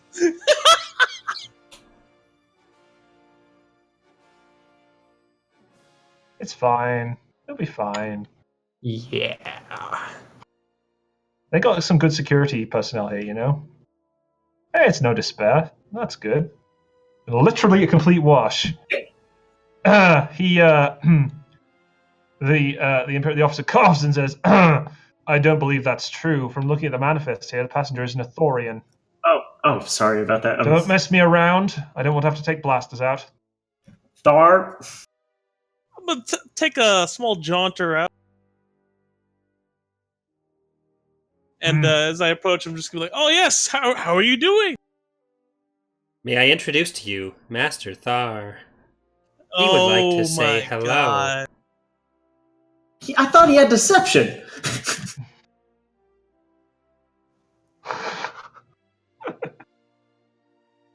Yes, an Ithorian, yes. Anyway, of course, we're going to have to enter your ship and scan the cargo to make sure you're not carrying any illegal contraband, weaponry that is not permitted along this hyperlane, etc., etc. I'm sure you'll allow us aboard your ship. Yes, please follow me.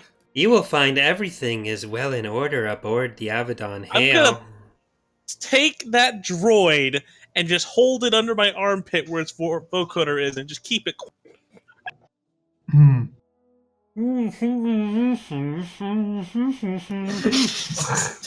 Walden, as you follow the officer, he walks into your ship, he walks into the cargo bay and says, "Set up the scanning equipment here. I'm going to do a search of the ship. Come with me, please, Captain." And he walks through, he opens each cabin as he goes past all the cabins. They're empty, except when he comes to Ruthu's cabin, opens it. Who's this?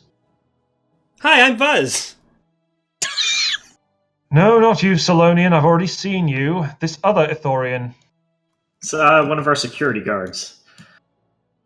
I see. Ithorian, could you, why weren't you coming out to meet us if you're a security guard? Ruthlu says, "Oh, well, I was, didn't want to cause too much trouble.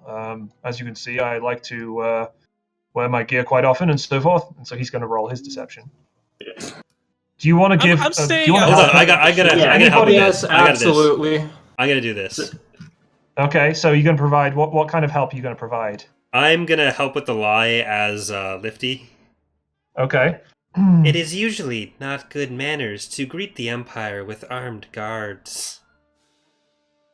Okay, that's going to provide you a boost because I should note that so this 2 yellow and a green that's Ruth Lou's skill here. Oh,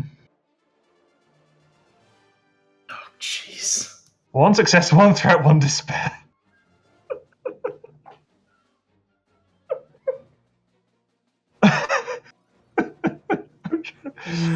Oh god, I'm trying to work out what to do with this. So,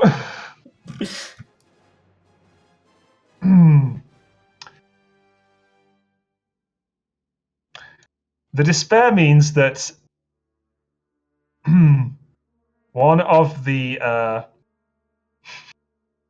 what you hear running in the corridor, one of the Navy troopers runs up and says, Sir, when we were scanning the ship, there seems to be some kind of spice residue in the cargo hold, and we have records, saying that this ship was carrying spice, and it never paid the full fine.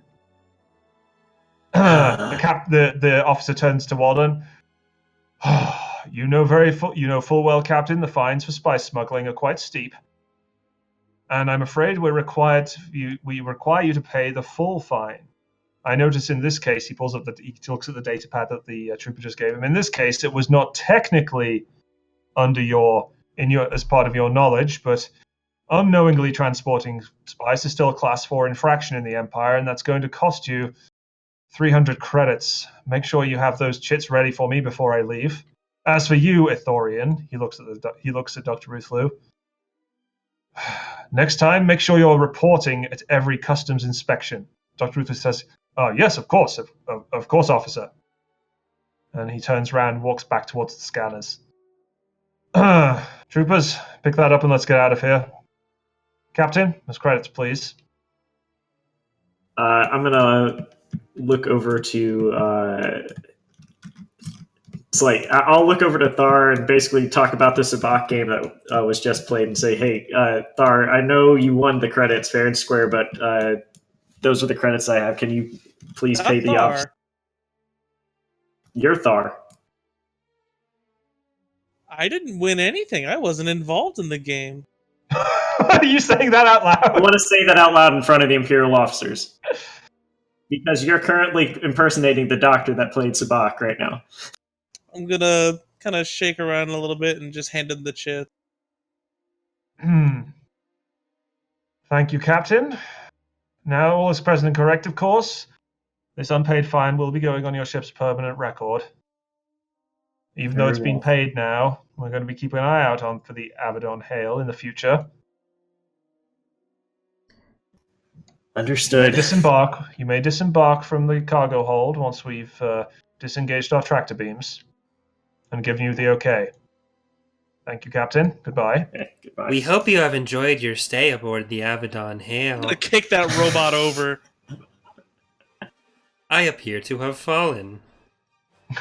Just imagine it doing like a turtle thing on its back, like the arms kicking. Help, I've fallen and I can't get up. If only I had purchased Lifeline. Okay, you need to take a strain for these continued unnecessary references. Anyway, you get hailed, Walden, you get hailed in the cockpit from the Corvette. Fraser Abaddon Hail, you're free to exit the cargo hold now. Okay. And you may jump to hyperspace once you are within short range. Very well, I'm disembarking now. Okay, we'll start up the engines and gently glide our way out. I guess that's gonna be. We're gonna have to find a route again. Yep. So we're going to need this time a hard astrogation check to Agamar. It's a less well-traveled route. So who wants to astrogate this time after Vuzz's spectacular success? Vuzz has got to help Lifty get up. So Vuzz is busy. So it's going to be that's I'll going to do be the. I flipped a destiny point to make it a little more exciting. Bear in mind, you're currently behind schedule. Why do you want us to get lost so much? I don't know, because it's hilarious. 2 success, 2 advantage. Looking good. So I'm going to say with that, you make it to Agamar. Shave in 12 hours, shaving off the additional time that you spent traveling to Bandamere. On Hey there, Raiders. this... Eckhart rated the stream, so thanks. Oh, awesome. Hello, Eckhart's fans. Welcome to the exciting World of Edge of Tabletop Despair RPGs. campaign. exciting Where the world of spice Hail smuggling. has just dropped out of hyperspace again, in orbit above Agamar. This time you're caught in a tractor beam. But it's not a tractor beam you'll recognize. There's a Nebulon B frigate within close range of the Avedon Hail. This is the Rebel Alliance, Cruiser Valorous. We're taking you into custody until you release Dr. Ruthulu. This deal keeps I getting say we worse all the space him. time. I'm gonna turn off Take a comms right now strain. and just yell at him to get back in the cockpit area. You hear him running again. Oh no, not them as well. And that's where we're going to take a pause. Right as the Raiders get to the stream. Yeah. Well, they've got to have the cliffhanger, so they want to stay. Right. And All we right. can So only we'll take take 5 minutes, and we'll be back to die to some rebels, I guess. Find out what the rebels want this time. Yeah, it'll be great. All right. 5 minutes. See you soon, guys. Oh, dear.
All right. We're back from our quick break there, and we're about to die to some rebels. So No. Repeat, this is the rebel cruiser Valorous. We're sending a boarding party over to your shuttle. Guys, it's a party. I'm gonna tell Buzz to be quiet for a second, and I'm gonna pull Ruthaloo around and say, "Hey, so we're gonna have a talk with the Rebel Alliance, and we're gonna say, to the best of our knowledge, I'm taking you to Ithor, and we're taking a very convoluted route. And the purpose of this is we're gonna try and turn you into the Rebel Alliance there, because they're obviously gonna want to take you and probably execute you. Do you understand? I don't think they. I mean, I don't. I hope they don't want to execute me. What I'm saying is, shut up and be quiet." Could you make another average coercion check, please? Sure. Shut up and be quiet. He just wants to make doubly sure, okay, that this Ithorian. Yeah, because I feel like he's gonna say something just doubly stupid. Make sure he takes off that riot armor and gives me back my blaster.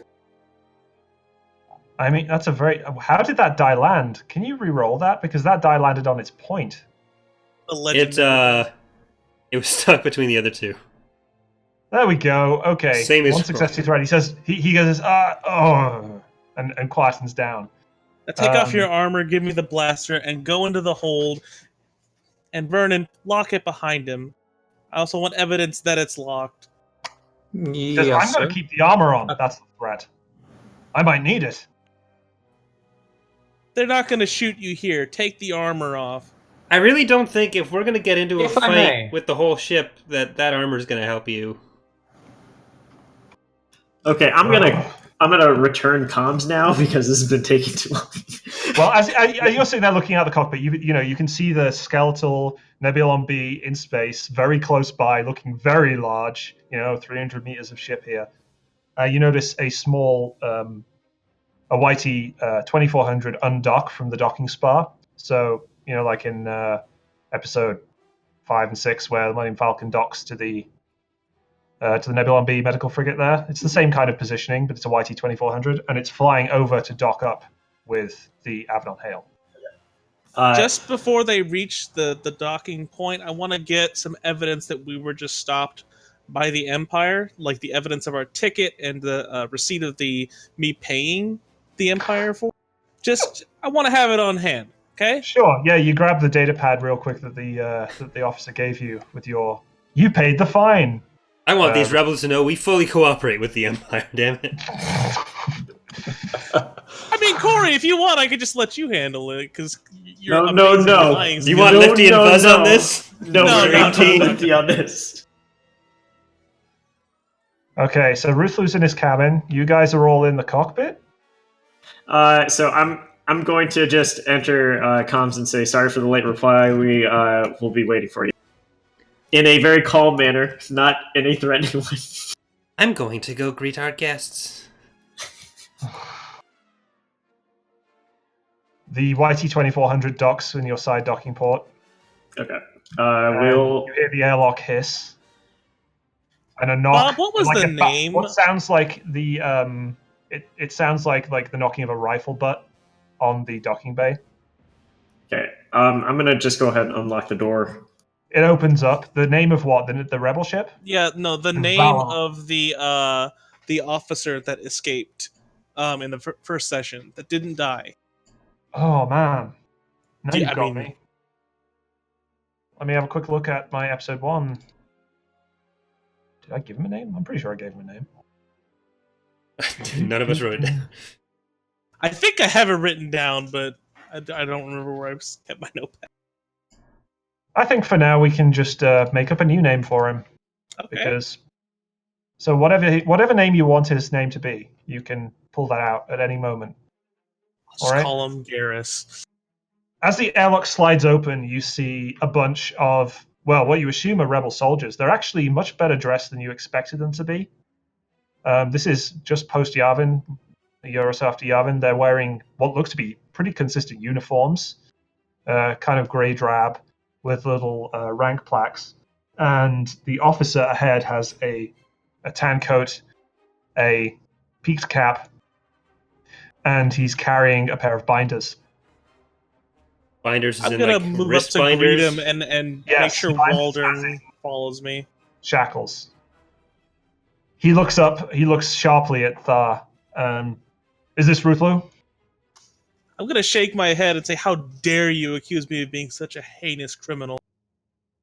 Oh, he's not a criminal. Not yet, anyway. May I ask why you've pulled us over so rudely?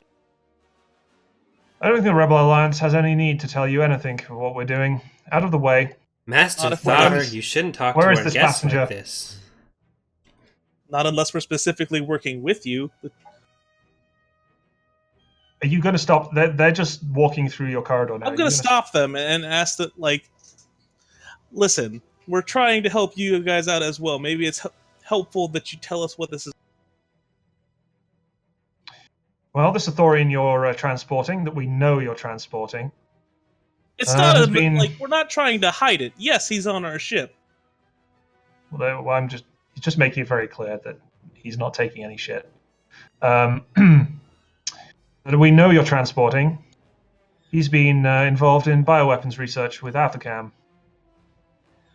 And some of those bioweapons have caused enough damage that we need to look for a cure.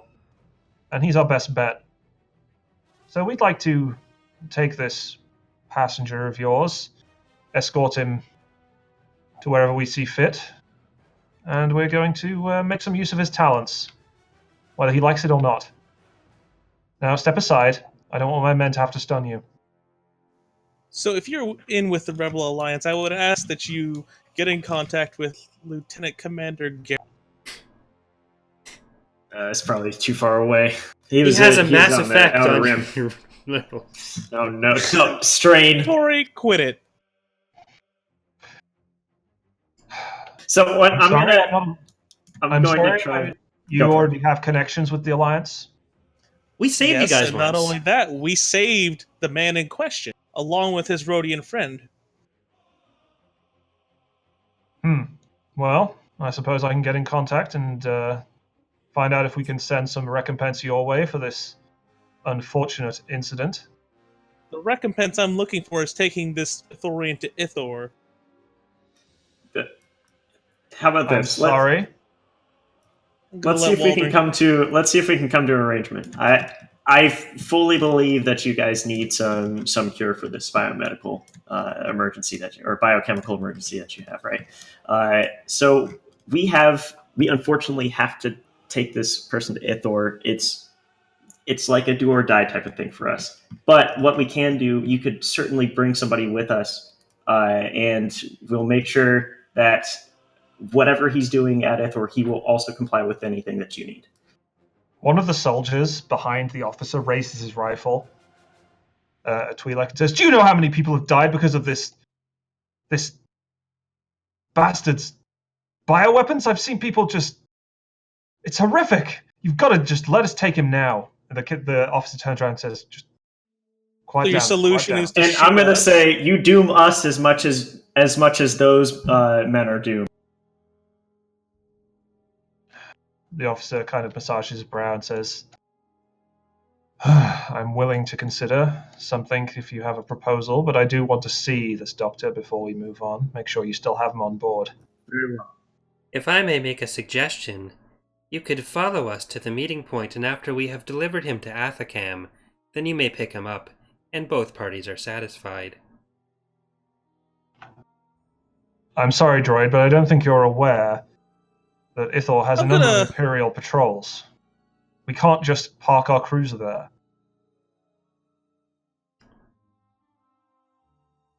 Yep. So we'll go ahead and walk back into the cargo hold and show and unlock the door. Show him. Ruthlu looks up at the rebel and says, I don't know what you're talking about. I'm definitely not Ruthlu. I mean, I hear he's an amazing doctor, but I'm definitely not him. What do you mean? When you came on the ship, you said you're Ruthlu. He's going to try. He's going to try and lie to the. Try and deceive the officer himself. Is anyone going to try and help him? Or... Heck no. I mean, In fact, basically, we're just gonna try. saying. We're gonna try and also. We're all going to say he's Ruthlu. Okay, so I'm going to add like 3 setback to the. Let's see if Ruthu can dig himself out of this situation. The answer is unsurprisingly, Maybe. sort of. Unsurprisingly, maybe.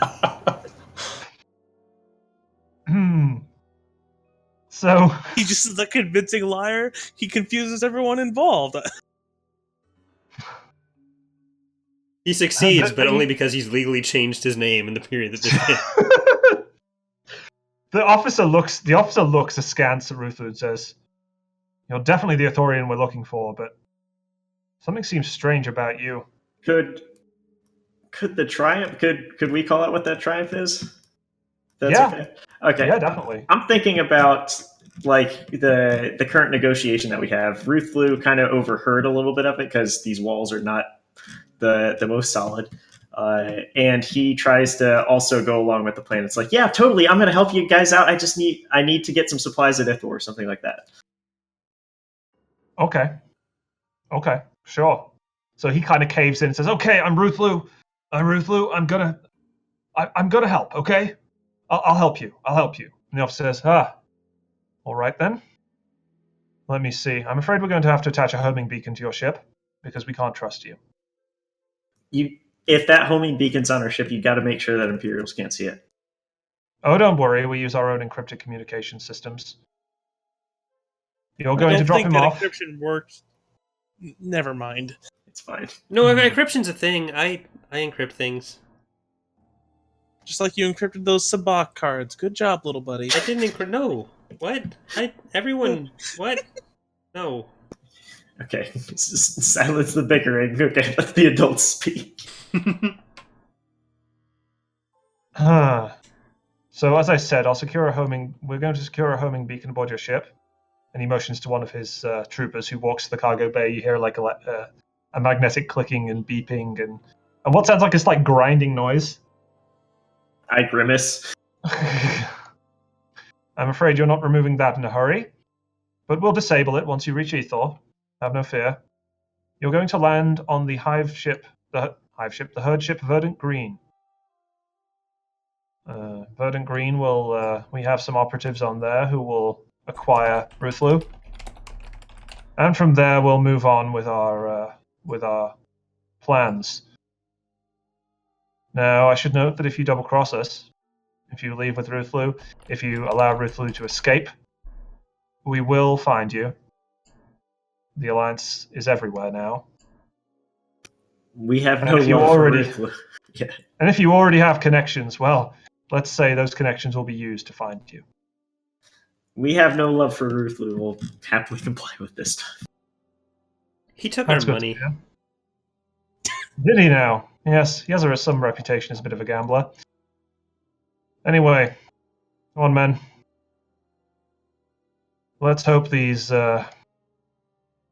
allies, for now, provide us with what we need. We'll see you at Ethor. And they start moving off back to the airlock.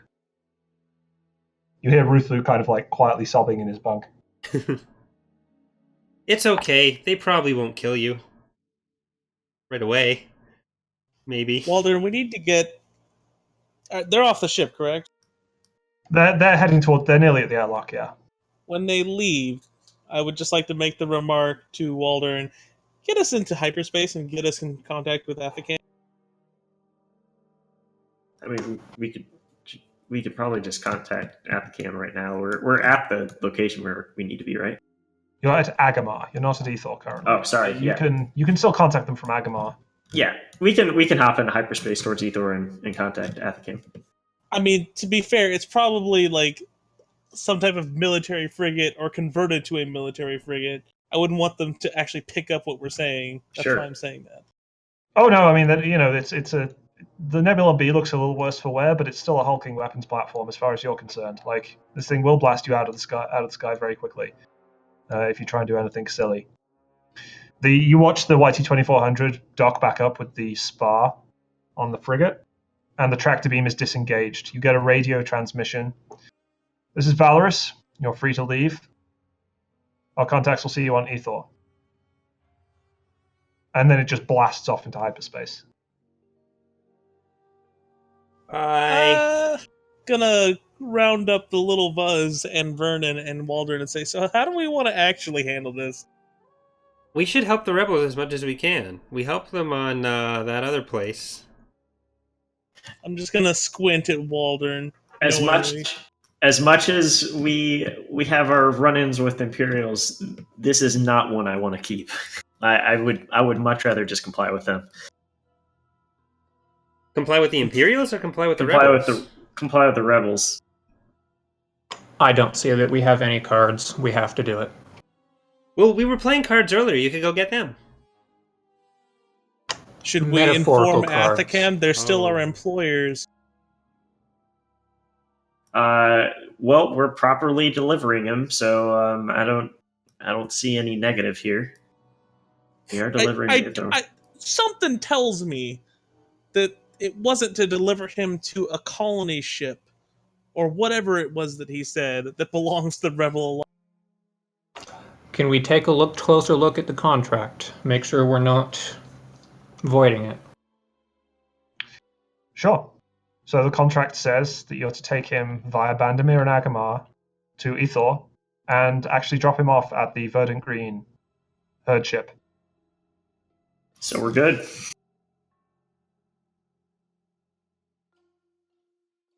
Yeah. So we were told specifically to go to these two places. This just This is our poor path. planning. This is our route. Yep. I wonder If only why. we had succeeded at a roll earlier.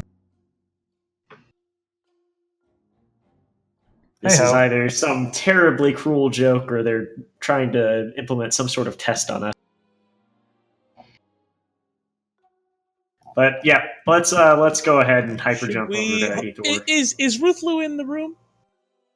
He can't. He's currently still in his cabin. I'm Crying. gonna whisper to Waldron and say, "Should we interrogate him?" They didn't say we couldn't interrogate him. What other information are you going to get out of him? I want to know what he gave to the Empire. We know what he gave to the Empire. Yeah, a they just told violence. us. Weren't you listening? Specifically. Sure, I don't care either way. You can talk to him. Just don't make him cry more. It sounds awful. Yeah, an Ithorian crying is like a cow mooing crossed Oh my with god. I don't mean to be rude, but stuff going down a garbage disposal, I guess. hey, now I'm an Ithorian. Wait a minute. And you can describe it in a different way if you'd prefer. That's where the A role gentle playing. waterfall. Okay, no. A gentle waterfall with a canoe falling down it. Okay, no, Waldron, my point is, they sent a massive warship after us, pretty much. Like, even if they just, that whole event with the Death Star happened, or whatever it was they lost, this is something big. We need to figure it out, because the Empire just pulled us over. Either way, it would be a turning point in our terrible careers. Yeah, like I said, you go ahead and interrogate him. I'm gonna start making my way towards Ithor, though. You are completely free to talk to him. Okay, can we have another hard astrogation check, please? I'll do that, I guess. Well, We'll see if you make it there within the contract's time limit. it was 4 ability for me, I think. I'm just gonna check that to be sure. I Yes. believe so. And hard. Yep.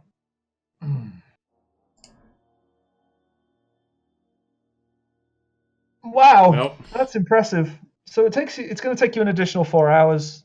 So you're not going to make it there quite on time. This is going to be fun when you get there. I'm going Because to. apparently Buzz is just garbage at astrogation. Just completely terrible. Hot garbage. Piece of shit. I'm going to contact Athacam and just let them know that we've been delayed. I'm not going to be exceptionally specific on why. I am. This is the time to be specific. We got boarded like twice. you get after a few hours, so you get a message back that says like, understood. As per standard Athacam contract procedure, due to late delivery, your pay will be reduced by 25%. God, you're such a schmuck, Waldern. What did Waldern do? I just fly the ship. You're the ones that actually send me places. I just work here.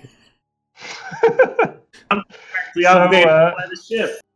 So Tharr, are you going to have a Ithorian chat?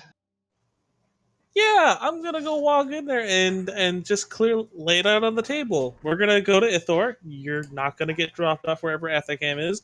We're gonna drop you off with the Rebel Alliance. So he's sitting in his cabin looking glum as you walk in. He says, "Oh, Tharr. So what's going to happen to me then? I'm going to just be left at the mercy of these rebels." Pretty much.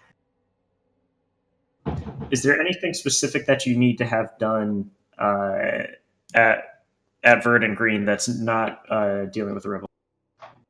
Oh, I mean, I was going to head down to the surface and do some research. That's all I was going to there for, as Athcam said.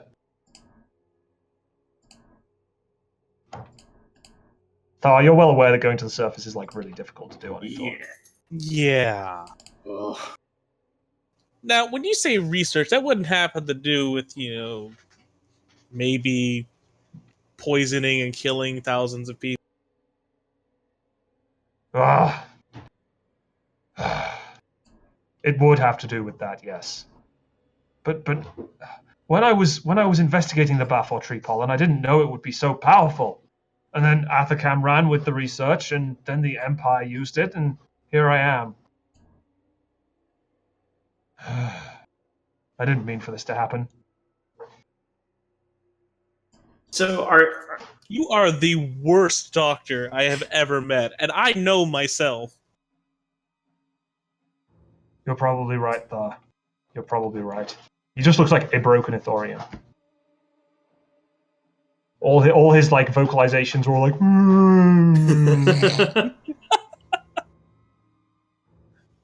I think I have a great treatment for you. Hey, Buzz, you want to spend time with our Ithorian friend? Not really. I don't like him very much. Hey, Buzz, do you want to make 100 credits? Yeah, I'm out of credits. Alright, stay in here for an hour and annoy him as much as possible. Okay, Wow. Lifty.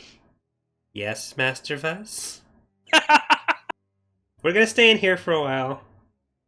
Yes, Master Vaz. Ruthlu looks up at Vuz coming in and says, "Oh, would you like a game of Sabak?" Okay, but I'll have you know that I've learned I can pick up my cards. That's fine. That's fine. How about we start with the 100 credits? I don't have my. You heard me. Did I get paid by Tharr yet? Yes, I gave him the money. Okay, let's do that. He's gonna lose it right away. Okay. So I assume he'll just use the marked deck since that is the deck on the ship. Mm. Can I give him a really quick rundown on how to use it? Whether or not he would, that's up to him. Vuz? You want to give Vuz the rundown? Sure, yeah, he can gain the boost from using it. Vuz, will you use the marked deck as a marked deck, or...? No, it's... I didn't even know what that meant. Okay. Oh my god. So there's the difficulty. You're holding the cards up, though. You're not just... Yeah, my powers have doubled since we last met. So we have a pot of 200 credits. Let's get these chips out. So we have 200 credits. Oh boy. It's happening. Gonna do the flip. Oh no. 200 credits on the table. Did anyone... We can't assist you with this. Nope. No? No. I don't get my leadership? You could have your droid assist you. Okay. But now you have to tell me how your droid is assisting you. Math. My droid is explaining the rules to the game because Vuz did not understand them before. Yeah, that's fair. The droid does have 2 intellect. It's possible that while no one was looking, Vernon programmed the rules of Sabak into the droid. I think that's the kind of thing Vernon would do. Does Vernon agree that that is something Vernon would do? Yeah, that's definitely something Vernon would do. This is how Excellent. you cheat in a card game. No, not cheat. These are the rules to the card game. But in order to cheat, it has to know the rules. Okay, you wanna take your first roll? Oh dear. Oh well. No. Out of the cards time. Out of the cards. Let's Where roll is that it? force Oh, die. there it is. It's there. Okay. That was a so garbage One roll. failure, right? It one spun. failure became one success. He did it. So you have 2 success and 1 advantage. You recover a strain. You feel really good about that particular hand, but you lost all your money. You did it. Well, that was fun. Let's play again sometime. You want to sing a song? Not Let's sing a song. Oh, here not. on Slonia, we are never phonia.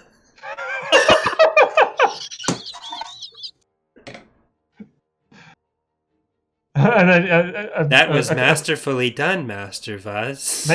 maybe half an hour later, you just hear like Ithorian bellowing from the cabin. No more, no more! What do you want? One more time.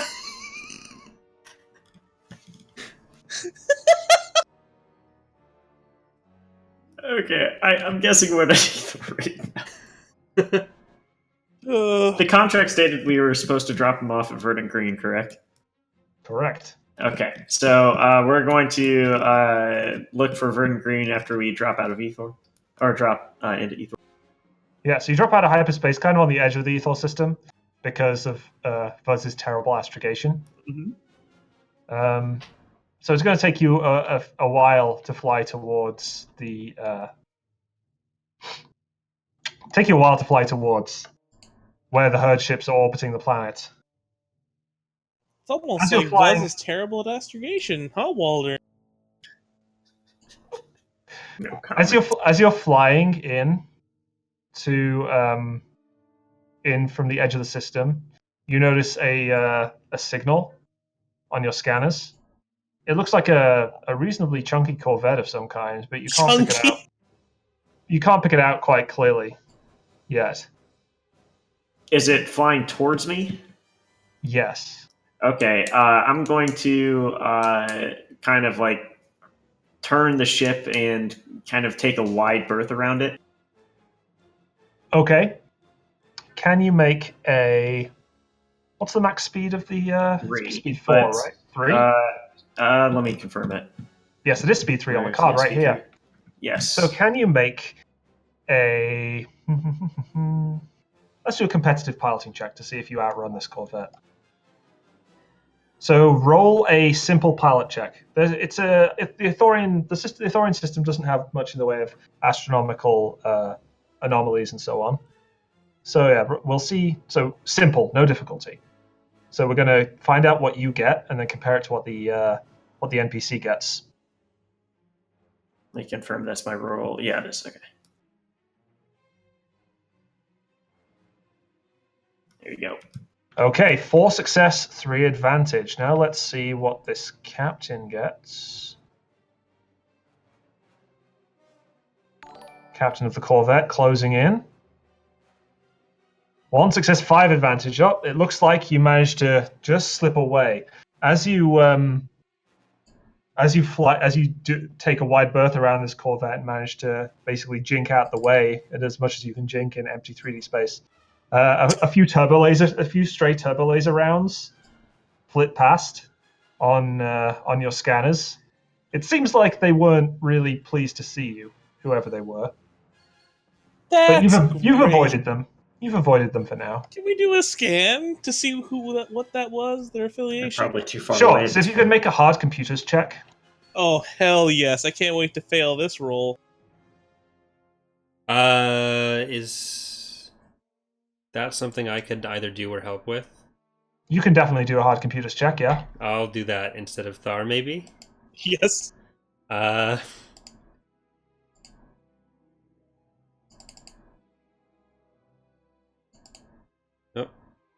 Only hard, don't worry. Yeah. I'm not that mean. That's hateful. Also, that's just the rule for extending the scanner range, so... All right, it's almost done, guys. Oh, phew. There we Okay, go. there we go. Okay, so one success. It's a Marauder-class Corvette. It was firing off some of its light turbo lasers at you. It had tractor beams, but couldn't get in range. What do you want the 2 advantage to tell you? Can I just tell myself to remove? Can we figure that out? The affiliation of the ship from that? With the 2 advantage? Yeah. It seems like, judging by the signals coming from it, it's very similar to the kind of signals you were getting from the Ferialis. It might be some kind of like... Oh no! Some kind of related pirate gang or something. I think it's pirates, guys. We don't need to deal with that right now. And you gently drift closer towards Ethor. You see its lovely green, beautifully covered continents looking completely unspoiled, beautiful clear oceans. As you pass around, though, one of the continents actually looks like it has taken some kind of like burning damage, maybe, or something. It looks like something's happened there. And Tharr, you're aware the Empire has tried to get involved in Ethor a number of times. Mm-hmm. So it's nice to see your home world again, but in a kind of bittersweet way. And there are a number of like beacons, docking beacons, coming out from the different herd ships that orbit Ethor, carrying pretty much all of the Ethorian population. And the verdant green signal is pretty easy to pick up. Okay, So I'm going presumably- to go ahead and hail Vern Green and let them know we're planning on docking. Welcome to Verdant Green. This is the Ethorian herd ship. We have plenty of docking space. See you in Bay 453. All right, we'll comply. We're going to docking bay 453.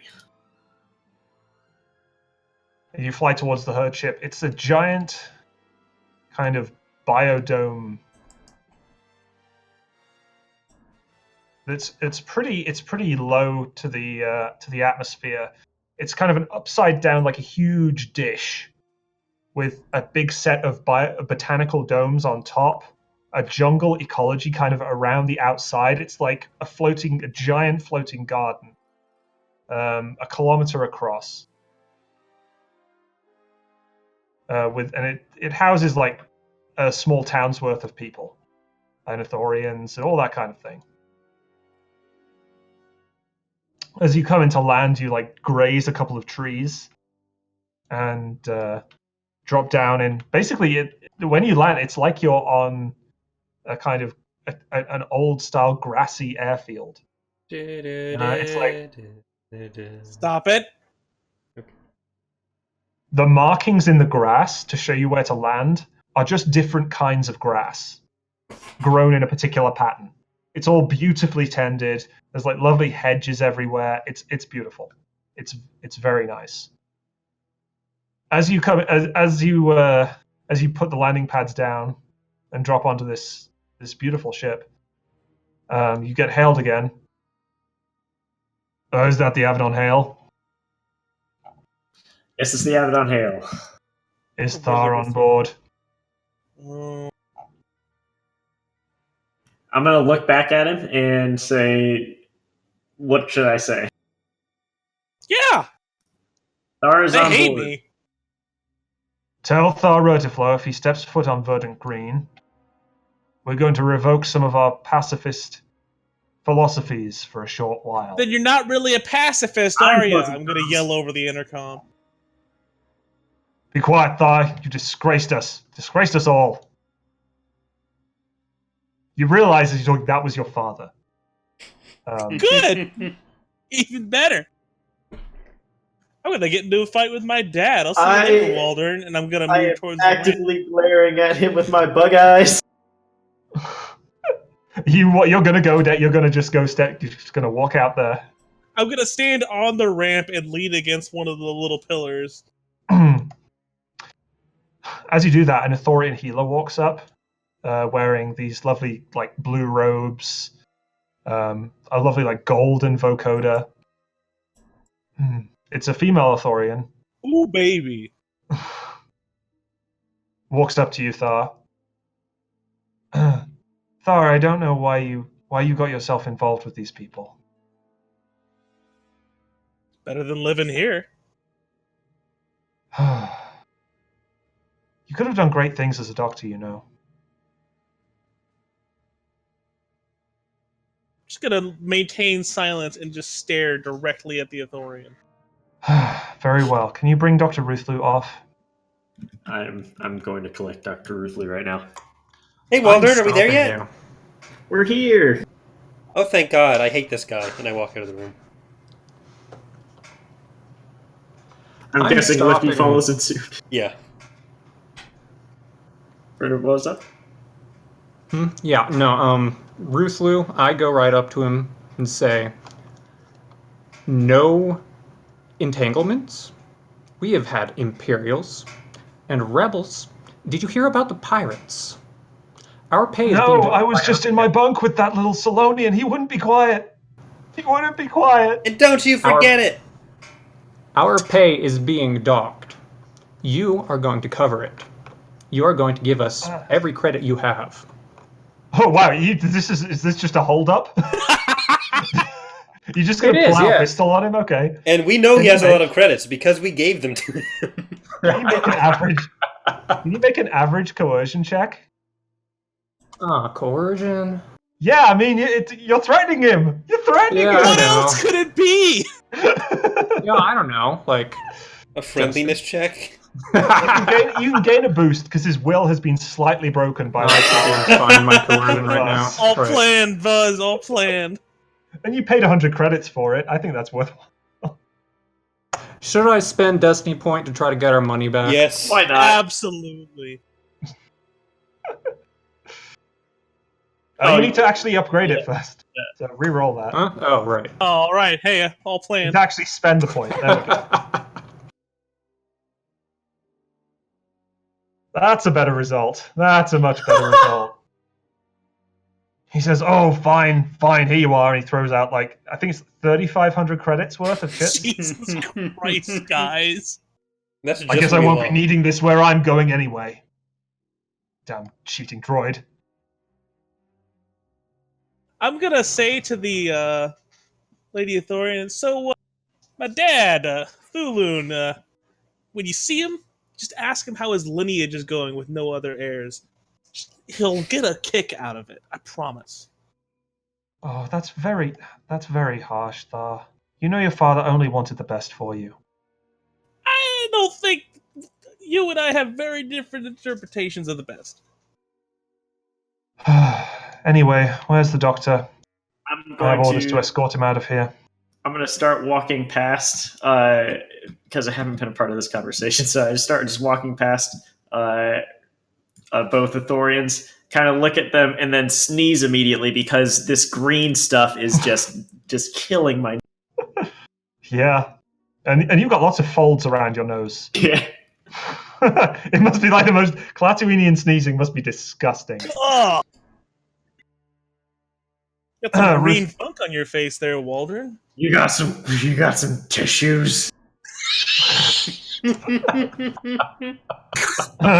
The female the healer Ithorian, she passes out like a leaf to you. She says, "Try this. It'll help." God, no!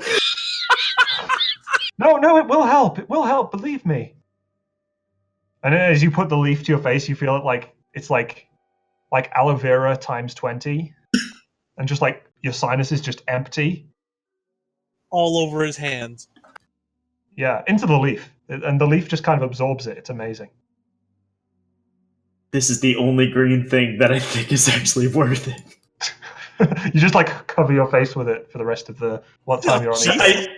I take a string and wrap it around my face as a mask. Anyway, Ruthlu notices the healer and he says, "Oh, Matea, you with the Alliance now then?" She says, "Yes, Ruth, and after what you've done, you're lucky it's the Alliance that's taking care of you." She brings out some binders. "Now I'm not going to have to use these, am I, Ruth?" And he says, "Oh, no, I'll come I'm willingly." gonna slap my pair of binders on him. She looks up and says, "Tharr, he's trying to go peacefully. just gonna shrug. Sorry, I couldn't hear you.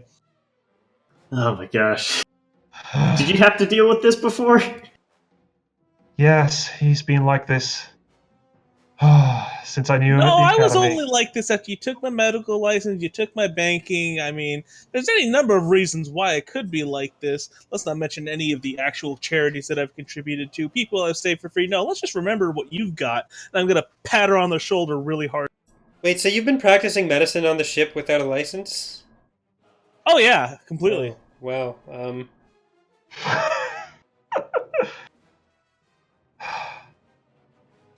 Look, Tharr, I'm sorry. I'm sorry what happened. I'm not. I got to meet this awesome Clatuinian, and I'm going to give him a slightly gentler pat on the shoulder. I look up More quizzically at him. fluids from my nostrils fly out as you pat me. Well, I'm glad you're in a better place and you're helping people. I'm not dead. Well, you're dead to your father, Tharr. I mean, he could Dead be to your dead, and family. I'd be happier. And I'm going to make sure that my comm is open, so if there's anyone listening on open channels, that he, especially he hears it. The drama hour on Ethor. And I'm going to rub my feet on the ship, explicitly, though I was told not to. A very special episode of Edge of Despair. As Mateus is taking Ruth Blue, and she says, "Look, Tharr, I have to go now. I have some more important things to attend to. Do try and stay out of more trouble." I mean, if you came along, I'm sure I'd stay out of trouble all day. You know my place is here. Goodbye. And she starts walking away. As she walks away, you notice another Ithorian walking towards the ship. Is it my dad? Oh, it's definitely your dad. Oh no! Oh, yes! What kind of... I'm going to ignite my gloves. Ah, get my off God. this ship! I'm going to rub my feet really firmly. If you don't step off this ship, I'm afraid I might have to break codes myself. Oh, but you wouldn't do it in a 1 versus 1. You would try and bring everyone else on it because you can't do anything yourself. Oh, I see how it is. He walks right up to you and looks at you like eye to eye, and just gently kind of butts you in the face because you. I'm going to punch him in his mouth with the glove ignited. Do I need to make a check for that? Oh no, definitely not. You just sucker punch him in the mouth with the glove, and he reels back and says, "Security! Security! Get this Ithorian onto his ship and off this ship immediately." I'm gonna do a standard Ithorian gesture to be rude, akin to flipping him off, and just walk on the ship. A couple of really big Ithorians wearing with stun batons walk up. I'm already inside the ship. They can peace out. And they stand there and they say, "Oh, I'm sorry, Thulin. He's on his ship. There's nothing we can do." Ah, well, good riddance to him. And he's clutching his face and staggers back in to the biodome. What's everyone else's reaction been to this family feud? As much as I can laugh without causing more nostril fluids. Snot going everywhere. Hold on. Of course I'm going to try and make it worse. It's a very sore spot. I'm looking at the chat. So. I'm going to realize. Oh, I need to make sure that I sent Ruthu off with the right people. So I'm going to go back and. Did they give me any type of communication to So you can. The closest you have is the homing beacon, which is drilled its way into the cargo hold a little bit. It's locked in place. It's just happily blinking away. That's the closest you have. Vuz could maybe hack it to get an encrypted channel, but aside from that, you'd have to go onto the herd ship and find try and find the nearest rebel liaison who isn't the Ithorian who claims she was. Yep. Okay. So should I try to, or you can ask me if you want to. I'm gonna say, yeah, Tharr's gonna have to stay on the ship, but I don't want to deal with that nonsense. But what we can do, we can try and find. We want to make sure we're all squared away with the rebels. So we need to find where the rebels are, and we need to have somebody shadow Ruthlu right now.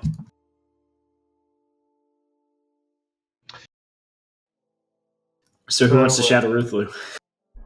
Buzz, get in there. Nobody wants that.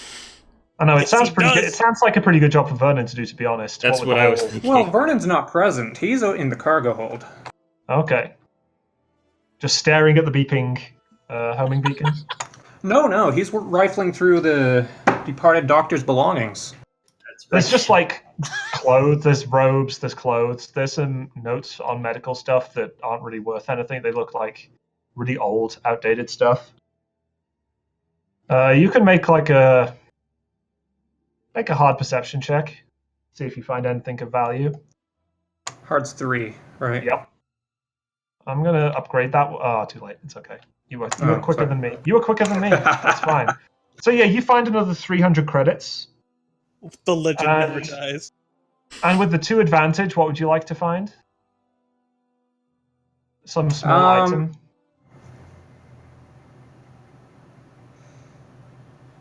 Any information about what he was working on?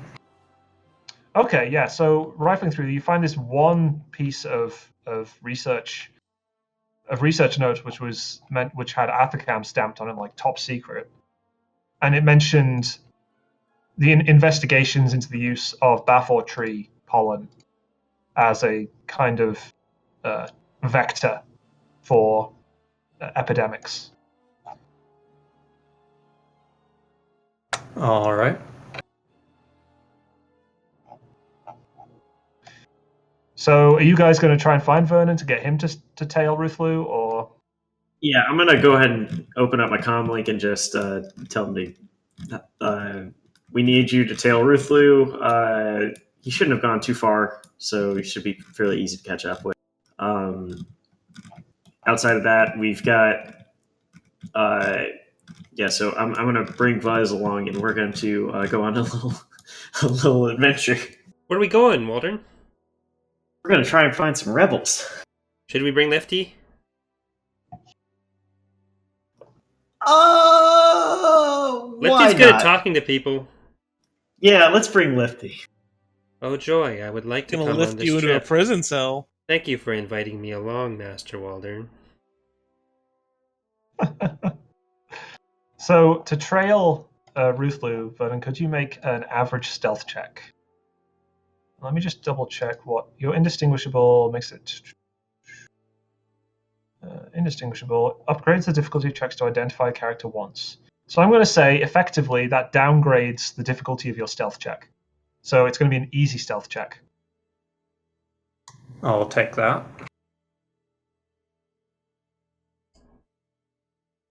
Okay, 1 success. So you succeed. You follow behind Ruthlu and Mertia. You manage to catch up with them quite quickly. They're not going very quickly. They're moving through some of the biodomes. The biodomes are like these constructions that they have different environments inside them. So one of them's like a sweltering jungle, another one's a bit of a savanna kind of thing. And you come round to one that's a bit cooler, more temperate. There's a little waterfall in the corner, and there's kind of a market set up. And Mati is taking Ruthlu over to one of the stalls. And the Ithorian behind the counter is saying something to Matia. That was good, Bob. Yeah, you can ask something right now if you need to, and then we'll just cut back. Sure, I'd like to get in contact with the ship's communications with any sort of Imperial channels. Oh, goodness. Sure. Yeah, what kind of Imperial channel? Because Ethor's on I'd the like main to do pipe. an anonymous tip An anonymous tip. that Ruthlu is being dropped off with the Rebel Alliance. Okay, you leave an anonymous tip with the IOCI, the Imperial Office of Criminal Investigations. Dr. Ruthlu has been dropped off with the Rebel Alliance. We'll see what happens with that. Specific details on where he's been dropped off. Okay. So the 3 advantage, what would you like those to do, Vernon? Can I hear what's being said? Sure, yeah. So basically, the one behind Murty is saying, we've got Ruthlu. Can you get a speeder for us? We need to go over to... we need a transport off this herd ship. And the guy behind the counter's like, yeah, sure. And he passes over some what appear to be keys to a ship. And he kind of spits in the general direction of Ruthlu, who looks sad. Ithorian spit's pretty impressive. They got big mouths, Yeah. man. Yeah, giant mouths, yeah. I'm just imagining a basketball-sized loogie on the floor. Yep. So, meanwhile, Vuz and Walden are on their little adventure. How are you planning to find? How are you planning to find a rebel alliance? Going through the streets shouting, "Rebels!" No. I mean, that's No. Vuz's idea, yeah. I take a wide berth around Vuz. No, I'm not actually doing that. He's not stupid. Eh, Yeah. He's Naive. not socially Extremely great, naive. but he Socially understands. great is the understatement. He understands that a rebellion is a secret group. I'm glad he's got that basic level down. So, So what I guess what we're gonna do is the tried and true method of I would imagine that there's probably some cantinas of some type around here that we could probably stroll I mean, around. you can just try and find someone to charm, find someone to coerce, find someone to bribe, find someone to lie to, all that kind of. There's plenty of options like that. Yeah, I'm gonna try and charm a bartender at a cantina. Cool. So And, yeah, let's just use the carousing rules because that's nice and easy. And I believe that is a. So you can spend, let's say, 75 credits. And if you could make a.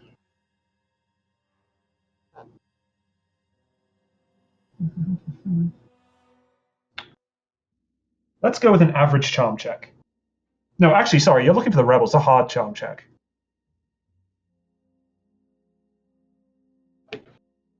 this is a charm check, so it's ability.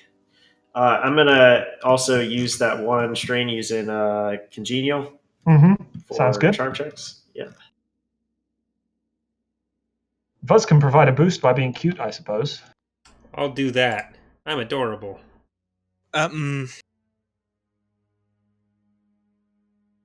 Like, no one could imagine a Solonian doing anything for the Empire. And there we have it. So, yeah. To success. One of the Ithorian bartender kind of takes you to one side and says, in the back, what do you want your 3 advantage to do? I'm gonna recover some strain. Okay. I have, and that will take me from 7 to 4. Sounds good. So he kind of motions to a door. Mm-hmm. So I'm going to kind of nudge Vuz and also Lifty because he's still with us. Yep. We're gonna go back towards the door and we'll just kind of like as nonchalantly as a Solonian, a Kletuinian, and a droid sneak back into the back door. So you're going through the back door. There's a human holding a blaster rifle. What do you want back here? We're He not doesn't appear to be seeking wearing any kind of confrontation. uniform or anything like that. Yeah. We are told that there's well, actually, let me start off quickly here, or let me restart this whole thing. I'm Waldern. This is Vuz. This is Lifty. Hi. We're here to we were told to drop off a specific Ithorian here, and we just wanted to make sure we were talking to the right people. Ah, you're the ones with Ruthlu, huh? Yeah, we were told you were coming. You dropped her off with Mattia, yeah? Yeah. Female Thorian healer, gold Mhm. vocoder. Yeah. Good. Let me just one moment. He goes behind. There's so the door you went through. It's like a little ante room, and then there's another like automated blast door beyond that. He kind of bangs on the blast door and says, "Hey, check with Martia that she got that Ruthlu guy." And then you hear Nithorian say back, "Yeah, yeah, he's on a shuttle now actually." And he turns around and says, "Yeah, we got him." Okay. Yep. Just as long as you guys are happy, we're happy. Yeah, we're pretty happy. Just keep clear of the Empire. We don't do really well when we try to do that. We get boarded a lot. Like, a lot. Like, a lot. Sounds like you need better hyperspace routes. I keep trying to find them, but then all the planet names sound the same and it's just confusing. Do you happen to have anything that could give us some better hyperspace routes? No, sorry, you'll have to find some smugglers or something. So I figured. Yep. Okay. Well, thanks for your time. Yeah, thanks for your service to the Alliance. May the Okay, Force well- be with you. Sure. Sure. I might be a Jedi. Meanwhile, what's Vernon doing? Well, I would assume he would have checked in with Yeah. and told them what was going on. So he's just wandering back to the ship. Okay. Yeah. I would call him back and let Vernon know that we're all set. We can move back to the ship and leave. Are we getting paid yet? We'll get paid when we get back to our ship and contact them. But they left with the Contact doctor. Athcam. Is Athacam going to pay us if they left with the doctor? Well, the contract says, and I'll check the contract again, that we're supposed to drop him off at this ship, and we did. Okay. Okay, so I guess You head back. We're back. Yeah, head back to the Avedon Hale. Double check the terms of the contract. All seems good, and you ping Athacam. The usual board secretary goes, "Yes, yes, Avedon Hale. Yes, your credits are forthcoming. I hope you didn't get into too much trouble on the way." We got into a lot of trouble. Like, a lot of trouble. Like, a So lot. about that, and I'll kind of copy Buzz here. It's like, so about that route that you sent us on, that was a little unorthodox. We generally don't have routes specified to us, and it kind of incurred a little bit more trouble than we were anticipating. I'm sorry, a specified route. There was no such thing in your contract. I'm looking at the contract here, and it says for us to go through this specific route. Let me have a look at the contract myself. And she looks in it. Well, I'm afraid there's been no edits to this by to add those lines by Athacam personnel. I'm not sure. I'll have to look into this. Thanks for bringing it to my attention. I'll make sure to send you a copy of ours. Yes, please do. As you're sitting there deliberating about things, a Star Destroyer drops out of hyperspace above the herd ship.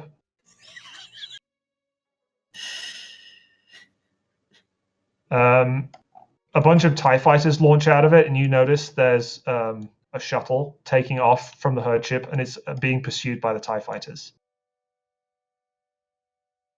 What? Oh, no. Is that the ship that they were talking about? I'm gonna scan that ship. Is that like Yeah, that'll be a hard computers check. I'll do it. Gotcha. Okay. Go for it. There are I think we should leave. The Star Destroyer is starting to fire its turbo lasers. Yeah, I'm turning on they're the engines. impacting on the herd ship occasionally because they're shooting at the ship and missing and hitting the herd ship, and it's like biodomes are cracking. There's fires and explosions. Pretty much everybody on the herd ship is taking off if they can. I'm You going to scan it. openly. Yeah. Oh yeah. Is the scan in? You scan it, and I would say you don't know if it's you. You don't pick up the ship in particular. Like, you can't tell if it's the ship But what do you want the advantage to do? I'm just happy enough to be back at stuff that I'm allegedly good at, so I'm going to recover some strain with that. What is like turbo laser blast crashing around the Abaddon Hail? Like, you guys probably want to take off as well. Yeah. This is getting messy. Yeah, I'm leaving. I'm going to hop into the pilot's chair. I'm gonna call Tharr up, and I'm just gonna say I'm my gonna breath. step over his shoulder and put my hand on the communications and just leave a text greeting for my father and say, "Have a good." Whoever's flying that shuttle is really good, by the way. It looks like it might be a YT-1300, but again, your scanner didn't really pick it up very well. It's circular shaped. Yeah, it looks like a typical Corellian design. You're just not sure which one or much about it at all. But it seems to be like dodging all the TIE fighters. It's destroyed quite a few of them, actually. You're seeing explosions. A bit of TIE fighter like crashes onto the deck next to you and sets fire to a tree. Can we go? Yeah, I'm leaving right now. I'm just gonna questions like, what the heck is a Star Destroyer? What the heck are Star Destroyers doing?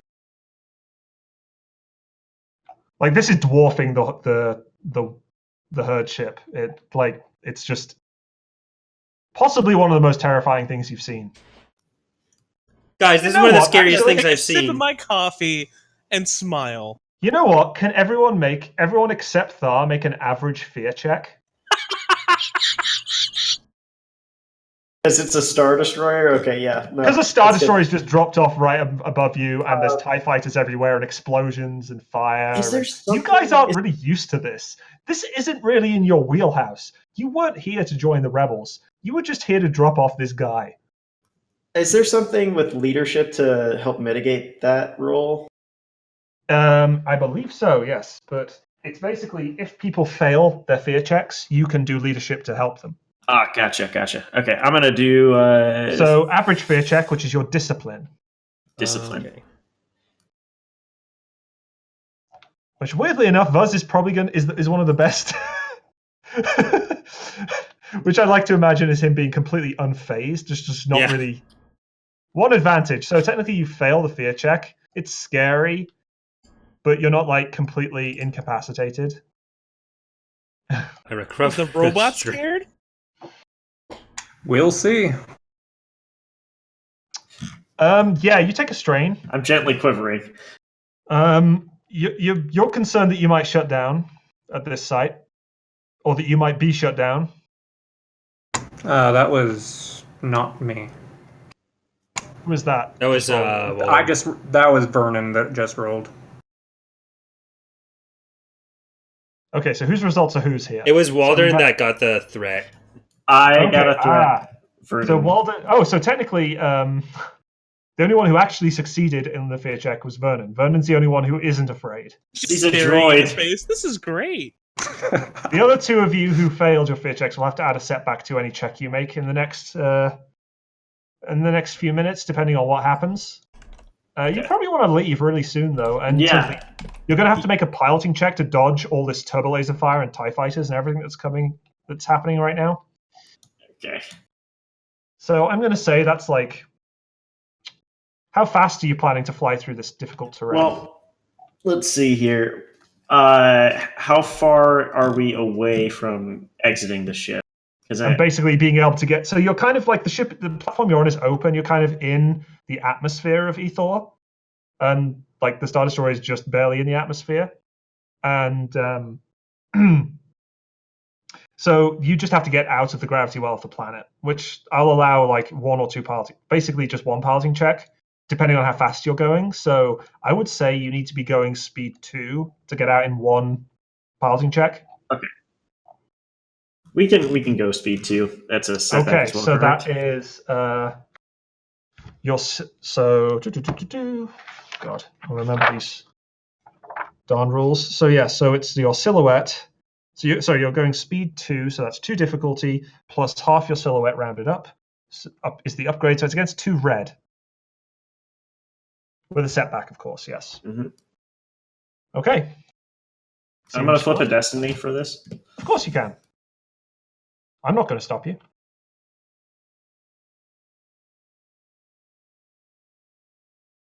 Oh my gosh. Once accepted, the ship takes a system strain as you like maneuver, and it's like makes a horrible creaking sound. But you manage to blast your way through all the like debris and the TIE fighters and the turbo laser fire, just past the Star Destroyer into open space.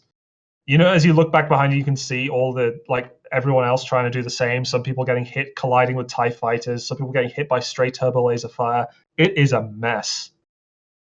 You know, Kalo, it's a good job there isn't morality in this game. Well, it's a good job we're not running the morality system, because that would have been a lot of conflict. Right. So that would have been a lot of conflict. I'm obviously in some sort of distress right now, and I'm looking over to Tharr. And what is Tharr's expression? Acceptance and pure bliss at the same time. Just I'm looking at you completely unfazed. Tharr, the worst Ithorian. So I'll go based off my character stats. Like, I wholly believe people basically at face value. So I'm not going to doubt that he obviously didn't do anything, is what my character thinks. But but it's just kind of odd to see him like this when he's seeing all these other Ithorians die, which is very different from how I would treat other Klatooinians. You gonna say anything, or is that it? I'm just gonna kind of look at you, kind of strange. I look back at focus back on flying. I look back at Tharr and say, "I'm sorry, this must be so hard for you to see." Well, he's clearly like got a shit-eating grin on his face. You saw the planet in flames as we came in, right? Part of the planet had been already damaged, yeah, but most of it was fine. I'm talking to them. Oh, okay. My bad. That's just par for the course, Buzz. There's a lot of trees here that are pretty, though. Now there aren't any trees here that are pretty. Not on this particular herd ship, anyway. So, before we jump out of the system, where do you guys want to go? I would be happy with away. Yeah, I'm down with that. Okay, so if you want to you can either make an astrogation check to go somewhere else, or basically just go back to Agamar, because that's already programmed in the Navicomp. Just go to the nearest system, like Shilly or Datar. I wouldn't call them near. Like, close enough. Seems pretty close.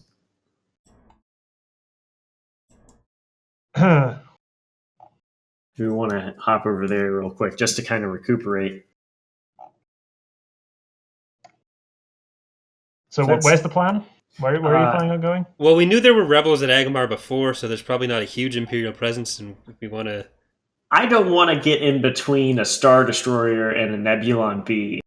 I think that's a pretty safe assumption to make. Yeah, you've seen a lot of scary big spaceships today. All right, the last few days. Just tell me where I'm putting it in the computer. I need help. Ord Mantell, drop us into Ord Mantell. Ord Mantell, oh boy, okay. Astrogation. Let's make an average astrogation check with a setback, because you're kind of terrified still. Yep. Actually, it's fine. I was going to upgrade that, but it's fine. Oh my god, he succeeded! Oh, the legend never dies! You blast off into hyperspace towards Ord Mantell, and there we end the session. All right. So thank you for watching, everyone. Thanks for all your non-capricious GMing, Bob, and inertial Kalo and Celebrity for joining me on this adventure through the stars. The VOD for this set, or for this stream, will be up on the channel tomorrow, and 2 weeks from now we'll be back in... I just want to make sure that is actually a day that I'm in town, because I think I tried to plan it around working out... Yeah, that's the 28th. We're good. So yeah, the 28th will be the next one. We're going to keep that on Twitch, where we're going to do the streams, then I'll post the VODs on the Monday. So thanks again for watching, everyone, and I will see you next time. Bye.